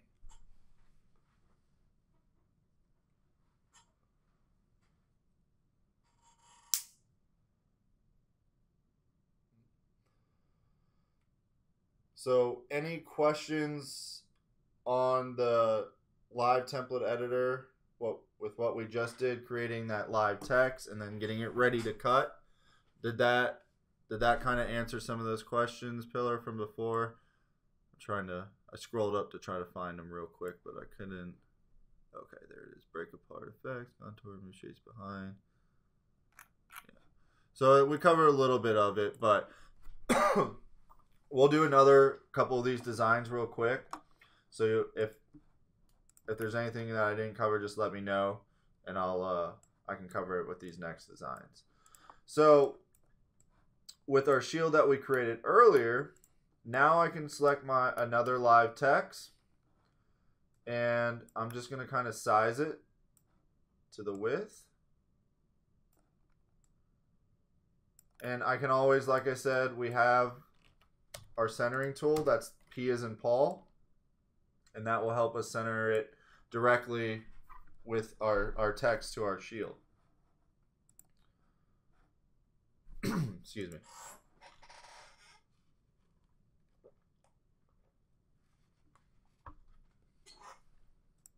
All right, so with this one, we're going to use a couple of the different envelope shapes. The first one we want to start this with is a straight line. So I'm going to go add new, and I'm just going to pull up this top one just to the center, just like this. Then I'm going to switch it to the single arc, and we're going to pull this down just a bit. And now possibly raise this side just a tad. So we still have this straight arc, but now it's kind of, we use the single arc to kind of bring it down a little bit. And that's going to allow us to take that straight line and have more of a curved look to hopefully help us follow. And you can see when I'm moving it a little bit, you can see how it's shaping more to the shape of our shield instead of just being like a straight line.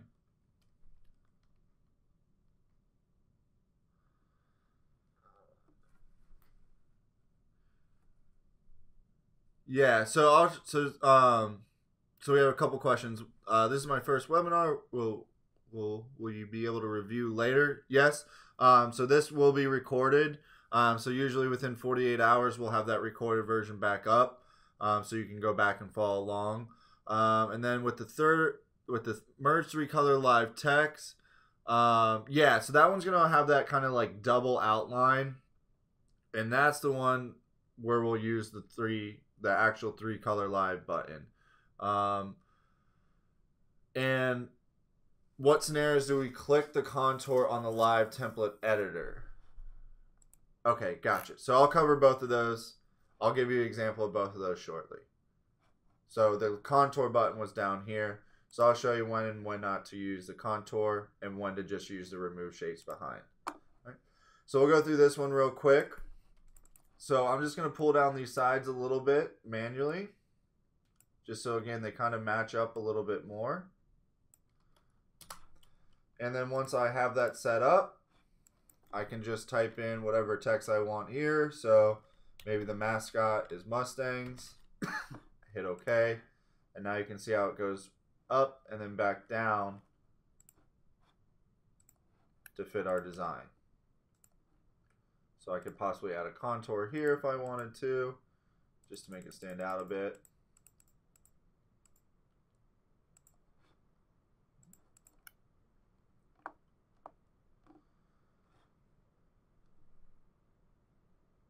Someone asked, why am I not using the live template editor to change the text? I could. It's just a lot of times so I would have to hit show all to see all the different eyes when I'm editing them. So if I have 3 or 4 of these text fields and I hit show all, you'll see how you have all these different eyes. So it's just easier if I want to edit a text, I can just select the text tool and use the Mustang, or click on the Mustangs and then just edit that text box in general. Now on this page here, when I went through and edited it, I did use the live template editor because this was everything that was on my page. So when I hit find text, everything that I want to edit is on this page. So now I'll use this to kind of go through each one. So like I did Braden River. Once I'm here, I just hit enter and it goes to the next text field. So it's really easy to just filter through all these and edit them just by hitting enter. But when I'm designing it manually, like building a design, I tend to use the text tool a little bit more. Each one, however you set it up, is perfectly fine. But that's how I set up the design. So as I create it, I just select that text tool and change the text real quick. That way, if I do want to edit this now quickly, I can just select find text and Mustangs, and now I know I'm changing this one and this one only. Make that red instead. All right. And then someone asked, can you use a different font, or does it always have to be Impact? You can use whatever font you want. Now watch this though, what will happen when I switch this font. Trying to remember which one it was called. I think it started with the S. Oh, I have some filters on. Okay, so this one right here is a nice sports kind of theme font. But if you look at like how low it is compared to my Impact font, you see how it like drops in height? So depending on what font you use, it might, because of how the font is set up, it might adjust how it looks. Now I can simply just pull up on the top here and now it fixes it. But if I go back to an Impact font, it's above my design now. So I would again just have to manually pull that back down and it's fixed. So you can use whatever font you'd like. But some fonts might be taller, so you might just have to kind of adjust the height a little bit depending on what font you use. But you can certainly switch through and use whatever font you'd like. The reason we use Impact a lot, and especially with these type of webinar designs, the designs you get will be in an Impact font, or we'll use like an Arial font. The reason we do that is because those fonts, if you have Corel, you have the Impact font. If my Corel, I've added fonts, so this font that I'm using now isn't a standard font in Corel. So if I save this file and send it to you to edit, unless you have this font preloaded, it's going to find a font that's similar to it from your library. So it's going to edit it anyways. So by sticking with the Impact, it will import the font perfectly, and then you won't have any problems, and then again you can go back and change it to whatever you want. Now if you purchase some of those mini packs from us, those will install the fonts with them that we use. So when you purchase some of those mini packs, there's actually fonts that come with it. We don't sell the fonts or anything, they're open source fonts, but we add them in the installation, so when we give you a file that uses that font, it's not going to pop up and say you don't have this font. It's going to automatically install it, so you don't have any issues when you use any of our mini packs or full packs.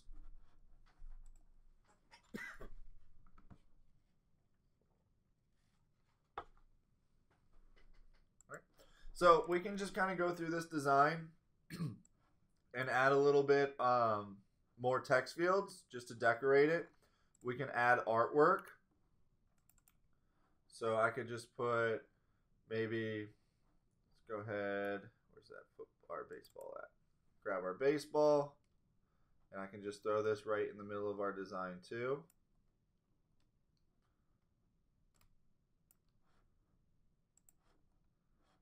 Maybe use the magic boundary. And I could put a quick boundary around my design too, make it stand out a little bit. And we'll actually make this black, or we'll do it the red. Sorry, this the red, and this white. So I can set that up just like that. And then our text fields that we had the two already set up, I can grab those and put one on each side. And we'll just change this to a 20. And our side here to an 18. And then just finish up with one more text box down here at the bottom.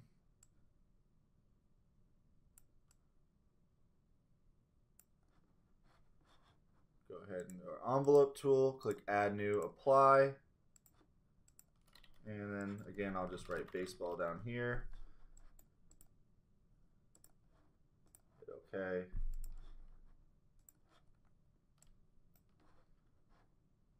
Finish with a contour.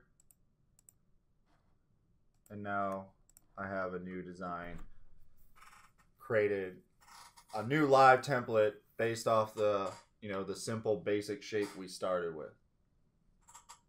Yep, all this will be available to review later. So you'll have the designs in the kind of cheat sheet in your downloads. And then once this has been edited, we'll go ahead and switch the registration link to the recorded link. And then you'll be able to view it as many times as you like.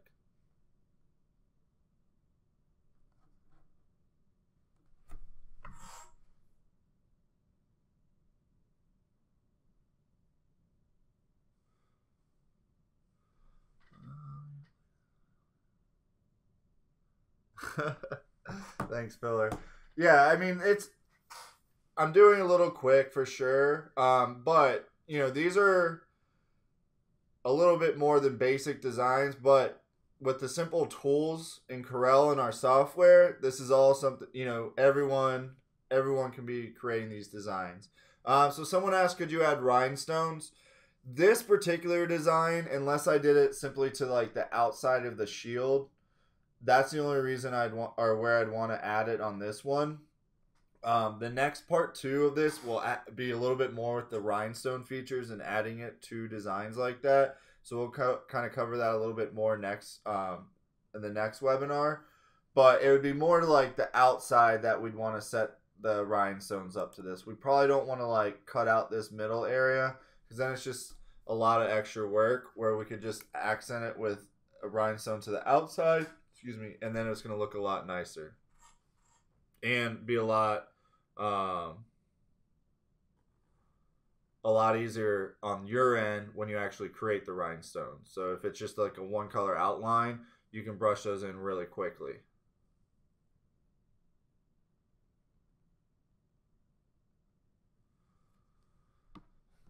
All right. So real quick, I'll kind of run through those live template questions that we had too. So another live text that you'll see, and this is from our live template 3, is our text field set up with what we call the 3-color live text. So that's going to be our design right here. And I'll go ahead and put a background color. Our shirt, we'll pretend it's the shirt color behind it. So right now, this text field, you can see it has this white outline going through the middle of it. The way we set these live text up, now these ones in particular are meant, unless you're printing with them, those white insides, this fill right here, is meant to be subtracted out. And we make it really easy with our merge 3-color live text button. So once you edit the text, so we can go to find text. So let's say I wanted to switch Southwest to maybe Sarasota. And we'll leave everything else. Bull riding, we'll leave it with that since we have the icon. So once we edit everything, we're going to just highlight the text field, Sarasota, hit merge 3 color live text, and what you'll see is this white just simply be subtracted through our design. So now that's the t-shirt showing through right there. Same thing with our bull writing. Just hit merge 3 color live text, and that's just going to be subtracted right through.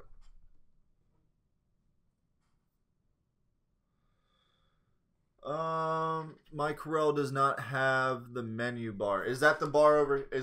Are you talking about the bar over here on the right hand side, or one of the top bars over here?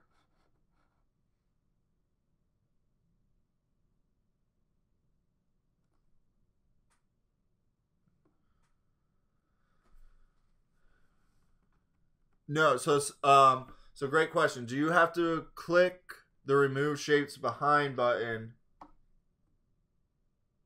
before the merge 3 color live text? So down here, this remove shapes behind, this is the contour and remove shapes behind is when we're using the magic boundary button. So these two features are only for the magic boundary button. So we don't have to click remove shapes behind or break apart effects when we see this 3 color live text. All we do is ungroup, highlight, and merge 3 color. So the magic boundary button down here with the remove shapes and the contour, those are set up for different types of designs. So let's go ahead and bring in one of our kids packs because these are great ways to show you how these work. So we'll just do this design here. The first thing we're going to do is go ahead and switch out our elephant to something that's more of a vectorized design or more for vinyl cutting. And still pick the elephant. Yeah, so you will have to ungroup most likely. I'm pretty sure you'll have to. I would just get in the habit of ungrouping before you use the merge 3 color. But you don't have to. You don't have to like hit anything. You don't have to break apart or anything first. You actually don't want to break it apart, or else it won't work correctly if you do that. So we just want to hit the merge 3, ungroup, and then hit the merge 3 color live text. So let's switch it out with our elephant here. Oh, I hit add artwork instead of change artwork. Let's go ahead and just remove him, and I'll set up my elephant right here. And we'll make him green just so we can see him a little bit more. All right. So now this is where we can use the magic boundary in our remove shapes behind. Because right now, if I go to wireframe, you can see how this elephant is just sitting on this tube, and there's a lot of pieces that are overlapping. And plus, just the mere fact that it's right behind it, and this elephant has so much cut out from the inside of it, it's hard to kind of visualize this. It's hard to see with the eyes. It's just a mess kind of right now. So what we can do is, if I just had, let's say I wanted this for print, then I can just simply add this the magic boundary button without anything checked, and it'll just add a color to the background. I can make it white, and I'm simply done. And you can see how it kind of subtracts it and hides all the two and all the mess behind it. Now, if I'm using this for vinyl, that doesn't help me because now I've just added another layer on top. So now I have the red, the black behind, the white, and then the green on top. So we don't want to do that. So what we're going to do instead is hit remove shapes behind, select our elephant, and because it's on top of everything, we're moving the shapes or vectors behind it. So now when I hit the magic boundary button, it looks exactly the same, but now there's literally no two behind any part of this design. And this 0.02 is just the distance around it. So if I want a little bit more distance, I just increase that, select my elephant, magic boundary, and now you'll see the distance increase. So I'll do 0.1, and now you can see how much room in there.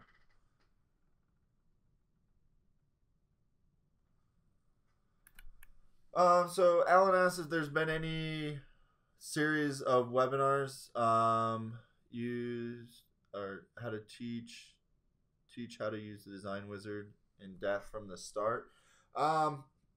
There's not necessarily like a step, step 1 or volume 1, volume 2, volume 3. There are a lot that kind of get into certain parts of the design wizard. So there might be a series on just the edit tab. There might be a series just on the live template editor. There's a series on just the mockups, the mockup creator, the place and fill tab. So we break it down into more of like a whole section. So it'd be like a breakdown of the edit tab, breakdown of the place and fill, the mockup. So, stuff like that rather than just a start here, stop. It's a little bit hard to do it that way because some people might jump in and only use it for a certain reason.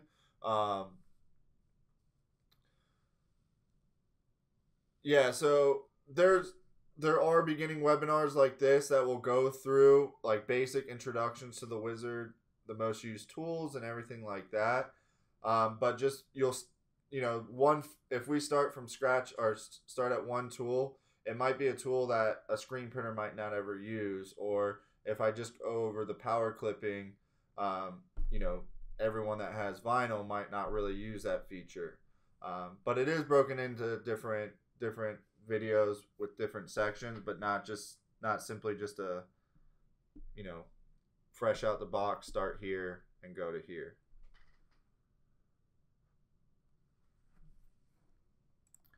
All right, so that's the remove shapes.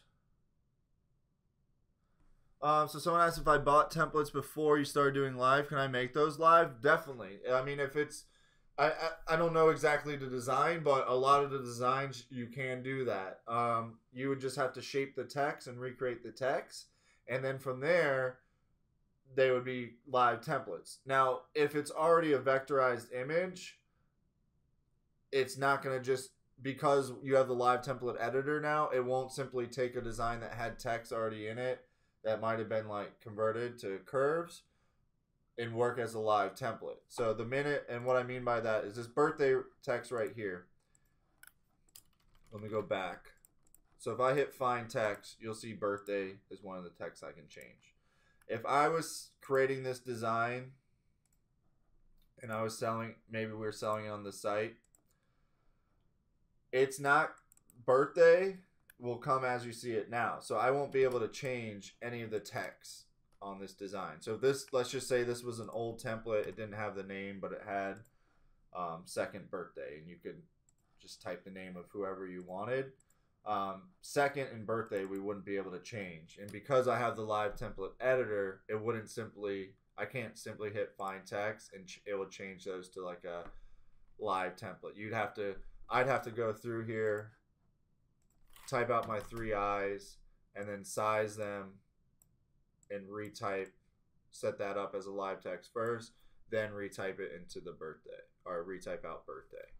But yeah, if you set it up like that, you can turn your old designs into live templates.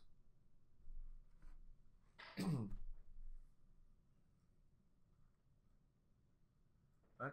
So let me go back another step here while we had our elephant.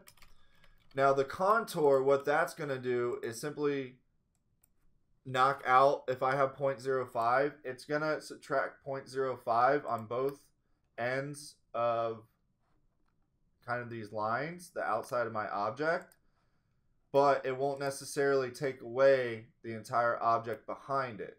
So the contour leaves us with all these, there's no overlapping pieces anymore, but the 2 is behind it complete, like every part that, it just goes out 0.05 both ways. So it goes out this way, and then removes anything overlapping. So on a design like this, it makes it really hard to still see the design. Even if I made this elephant black or red to match it, it's still hard to see this design. But if I don't have the contour checked and just have the remove shapes behind, it clears everything behind it, and now it's a lot nicer to see.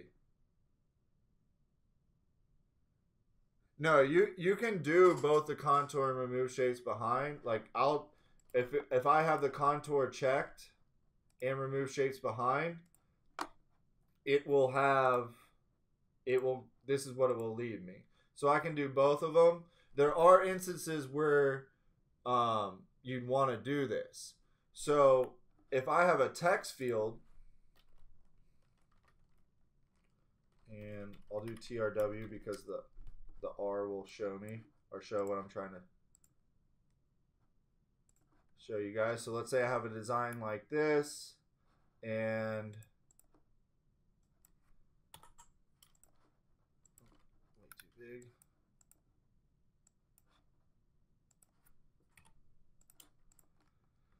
So let's say I have my TRW text. I have this background behind it. If I just hit remove shapes behind and I don't check the contour, it subtracts. Let me use a different color so we can see it a little bit more. It subtracts this whole area out of my inside the red, or inside the R.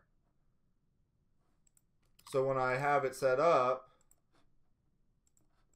before this whole area is filled, and now it's gone. So the contour will come in handy if I'm using text, because now when I do it, it still removes everything behind, but the shapes that are inside, it only subtracts that little bit out now instead of the whole thing. So this is where you'll use the remove shapes behind in contour. This is where you just want remove shapes behind, so it clears out everything.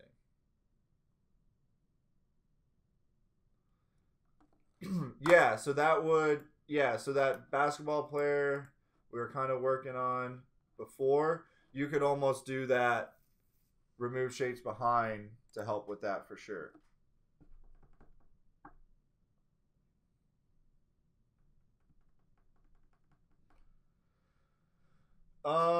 Sometimes when opening a file, SVG asks me if I want to open as text or curves. You'll most likely want to, if it's unless you're trying to edit the text in the design, you'll want to open that object, that design as curves. So what it might be doing is, this TRW text is actually, it's not converted to an objects or curves. I can come in here and instead of TRW, I can do the true, the TRU.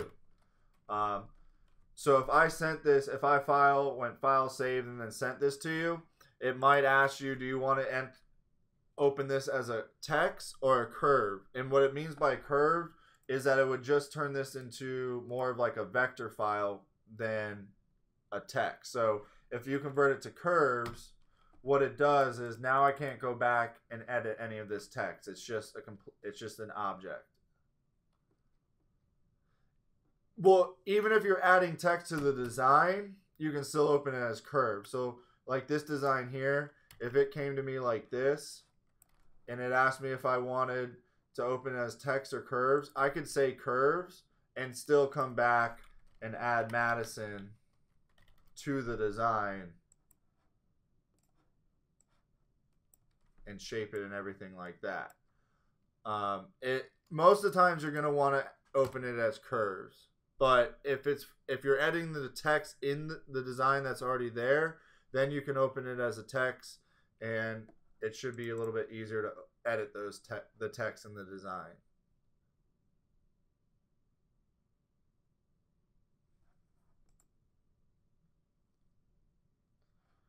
All right, so we'll go back to our main page, and now we have our design here. So the last thing we're going to do with this, yeah, someone said it only gets it when I'm opening vector files. Most of the time it just has like a text. There's usually some type of text in it. If there's no text in it, I would always open as curves.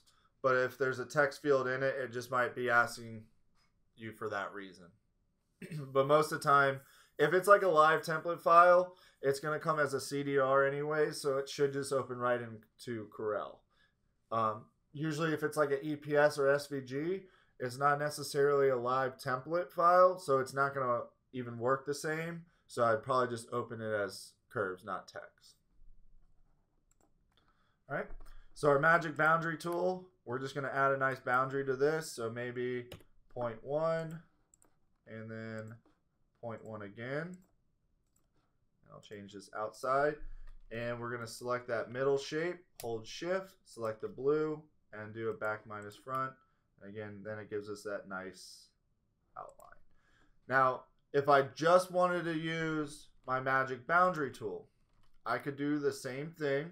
Let's say I did one at 0.2, and then my next one I could do at 0.1, hit remove shapes behind, and then it gives me that same look that we just created.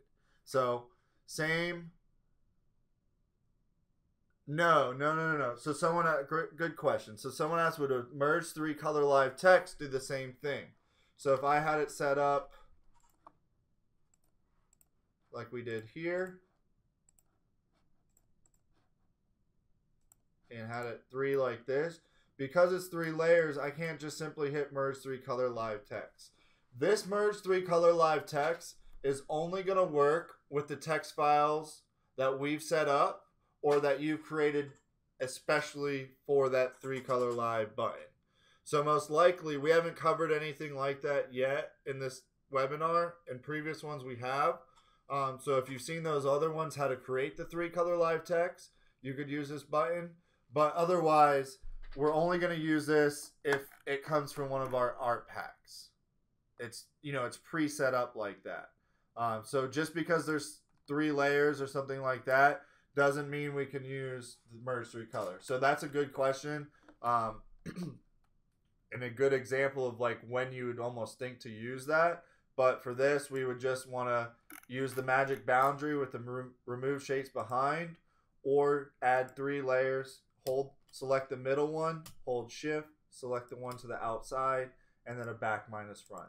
So those are almost your options to do that. Either the magic boundary, remove shapes behind, or add 3 and do a back minus front. So we're just going to create a little rectangle to go across our design here. Go ahead and just make sure they're both overlapping. And then I'm going to take my ellipse tool, and instead of a circle, I'm going to draw more of like an oval shape. And let's go ahead and make sure this is all just centered. And then I'm going to take those 2 shapes, weld them together. It's going to make one long shape. And let's go ahead and do a magic boundary. Let's set it to 0.05. And I'm going to select that boundary, hold shift, and just subtract it right through our purple. And then I'm going to take my outside, that centerpiece I just made, weld those together, and then I have this nice little kind of setup just like this.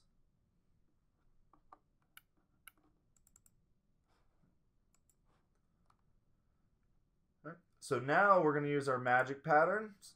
And we're going to add just a little pattern to our design. So we're going to select our piece here. I'm going to make a copy, and I'm going to paste it right on top. So you can see I have 2 different layers now. So I have the orange and the purple. So I'm going to open up my magic patterns. And on this one, I'm going to select the purple. And we're going to go ahead and go to our paisley designs.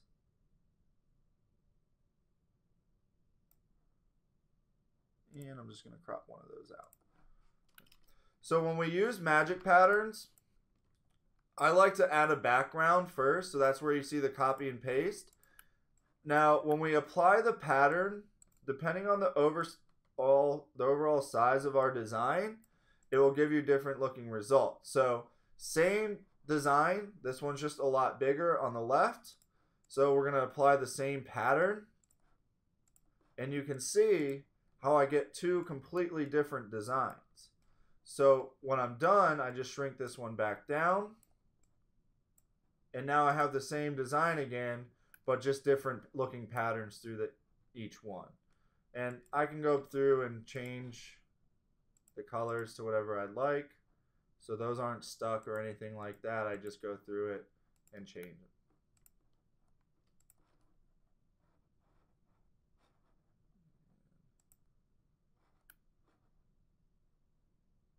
sure what that outside color was. Or that inside one. All right.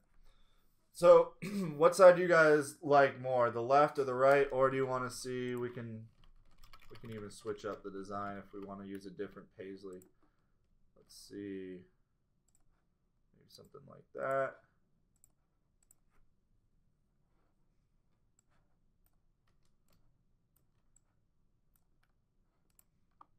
All right, so it looks like everyone's mostly saying right. So we'll go ahead and with the right one.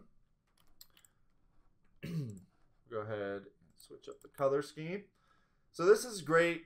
These patterns are really nice. Just, this could be like a nice sorority shirt or anything like that. And we've actually done this throughout a design before. And it's just something simple. And from here, we just kind of select our text fields and create some live text going through it. So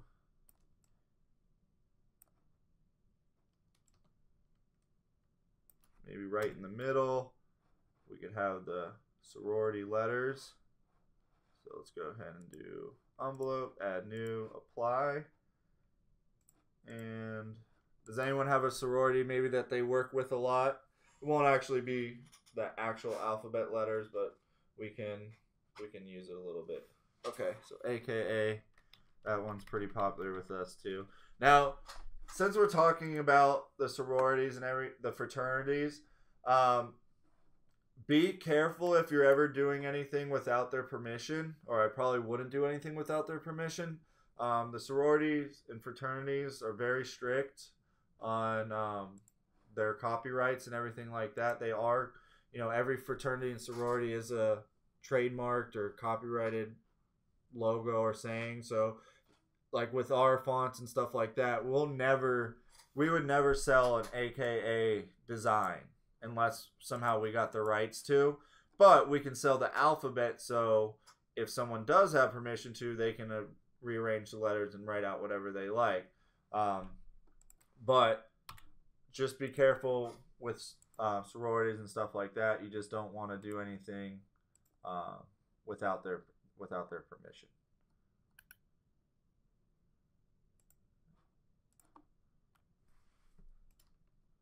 So we can just have that going right through the middle, maybe a little bit taller.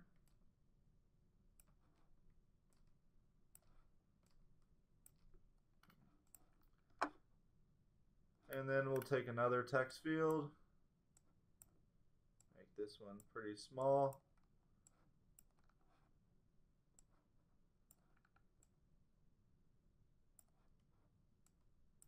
And I'm just adjusting.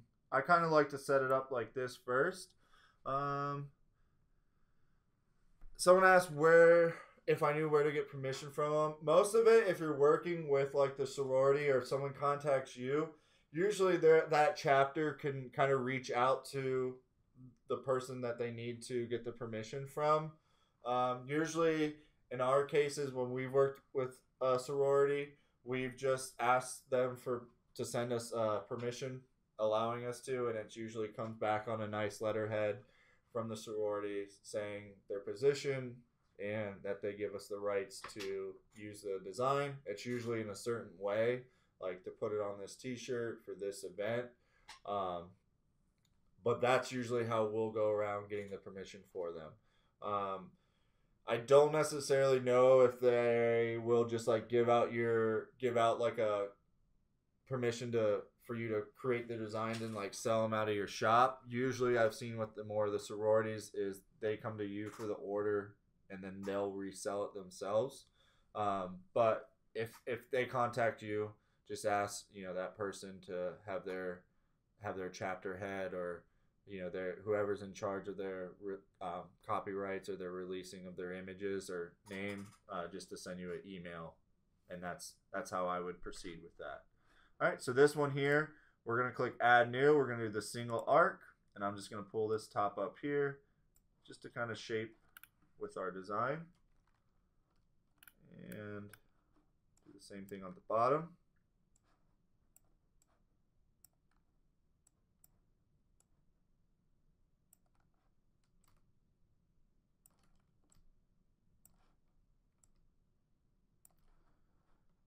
new, and I'm just going to pull the bottom down this time instead.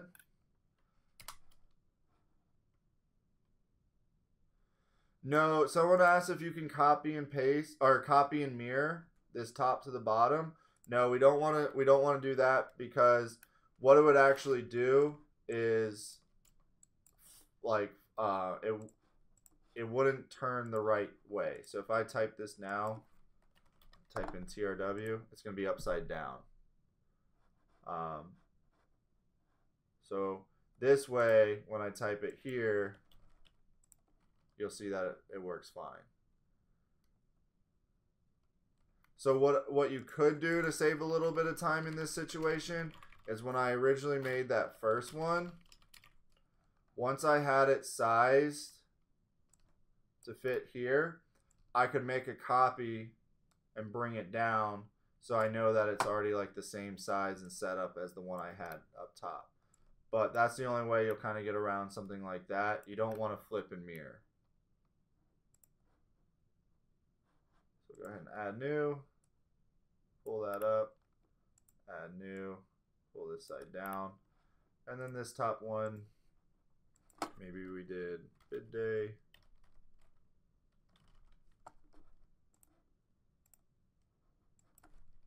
June 25th, 2018.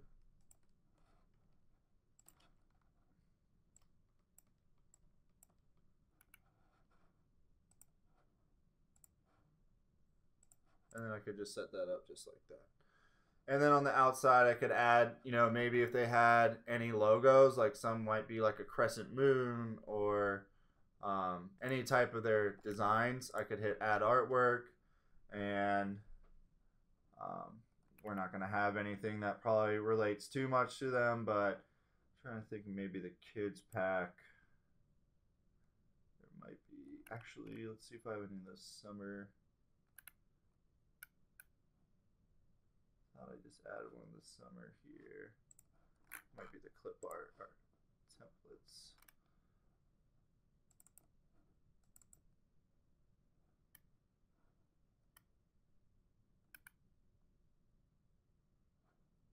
Or even these flip-flops. So let's just say I had this design here.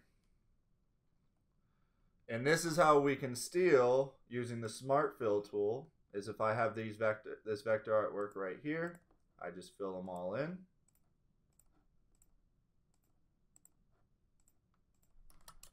Highlight that area. Now I have new flip-flops that I can now take over to my new design and incorporate them in my design. So I can maybe put like a pair on this side and then a pair on this side, flip them over, maybe set them up just like that.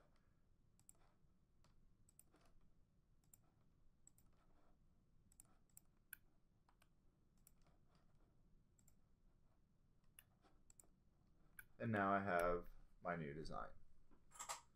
If you have any questions about the software or anything you learned tonight, just give us a call at 941-755-1696 or shoot us an email at info@therhinestoneworld.com. Again, my name is Sean. You guys have a great night and a great weekend if we don't talk before then.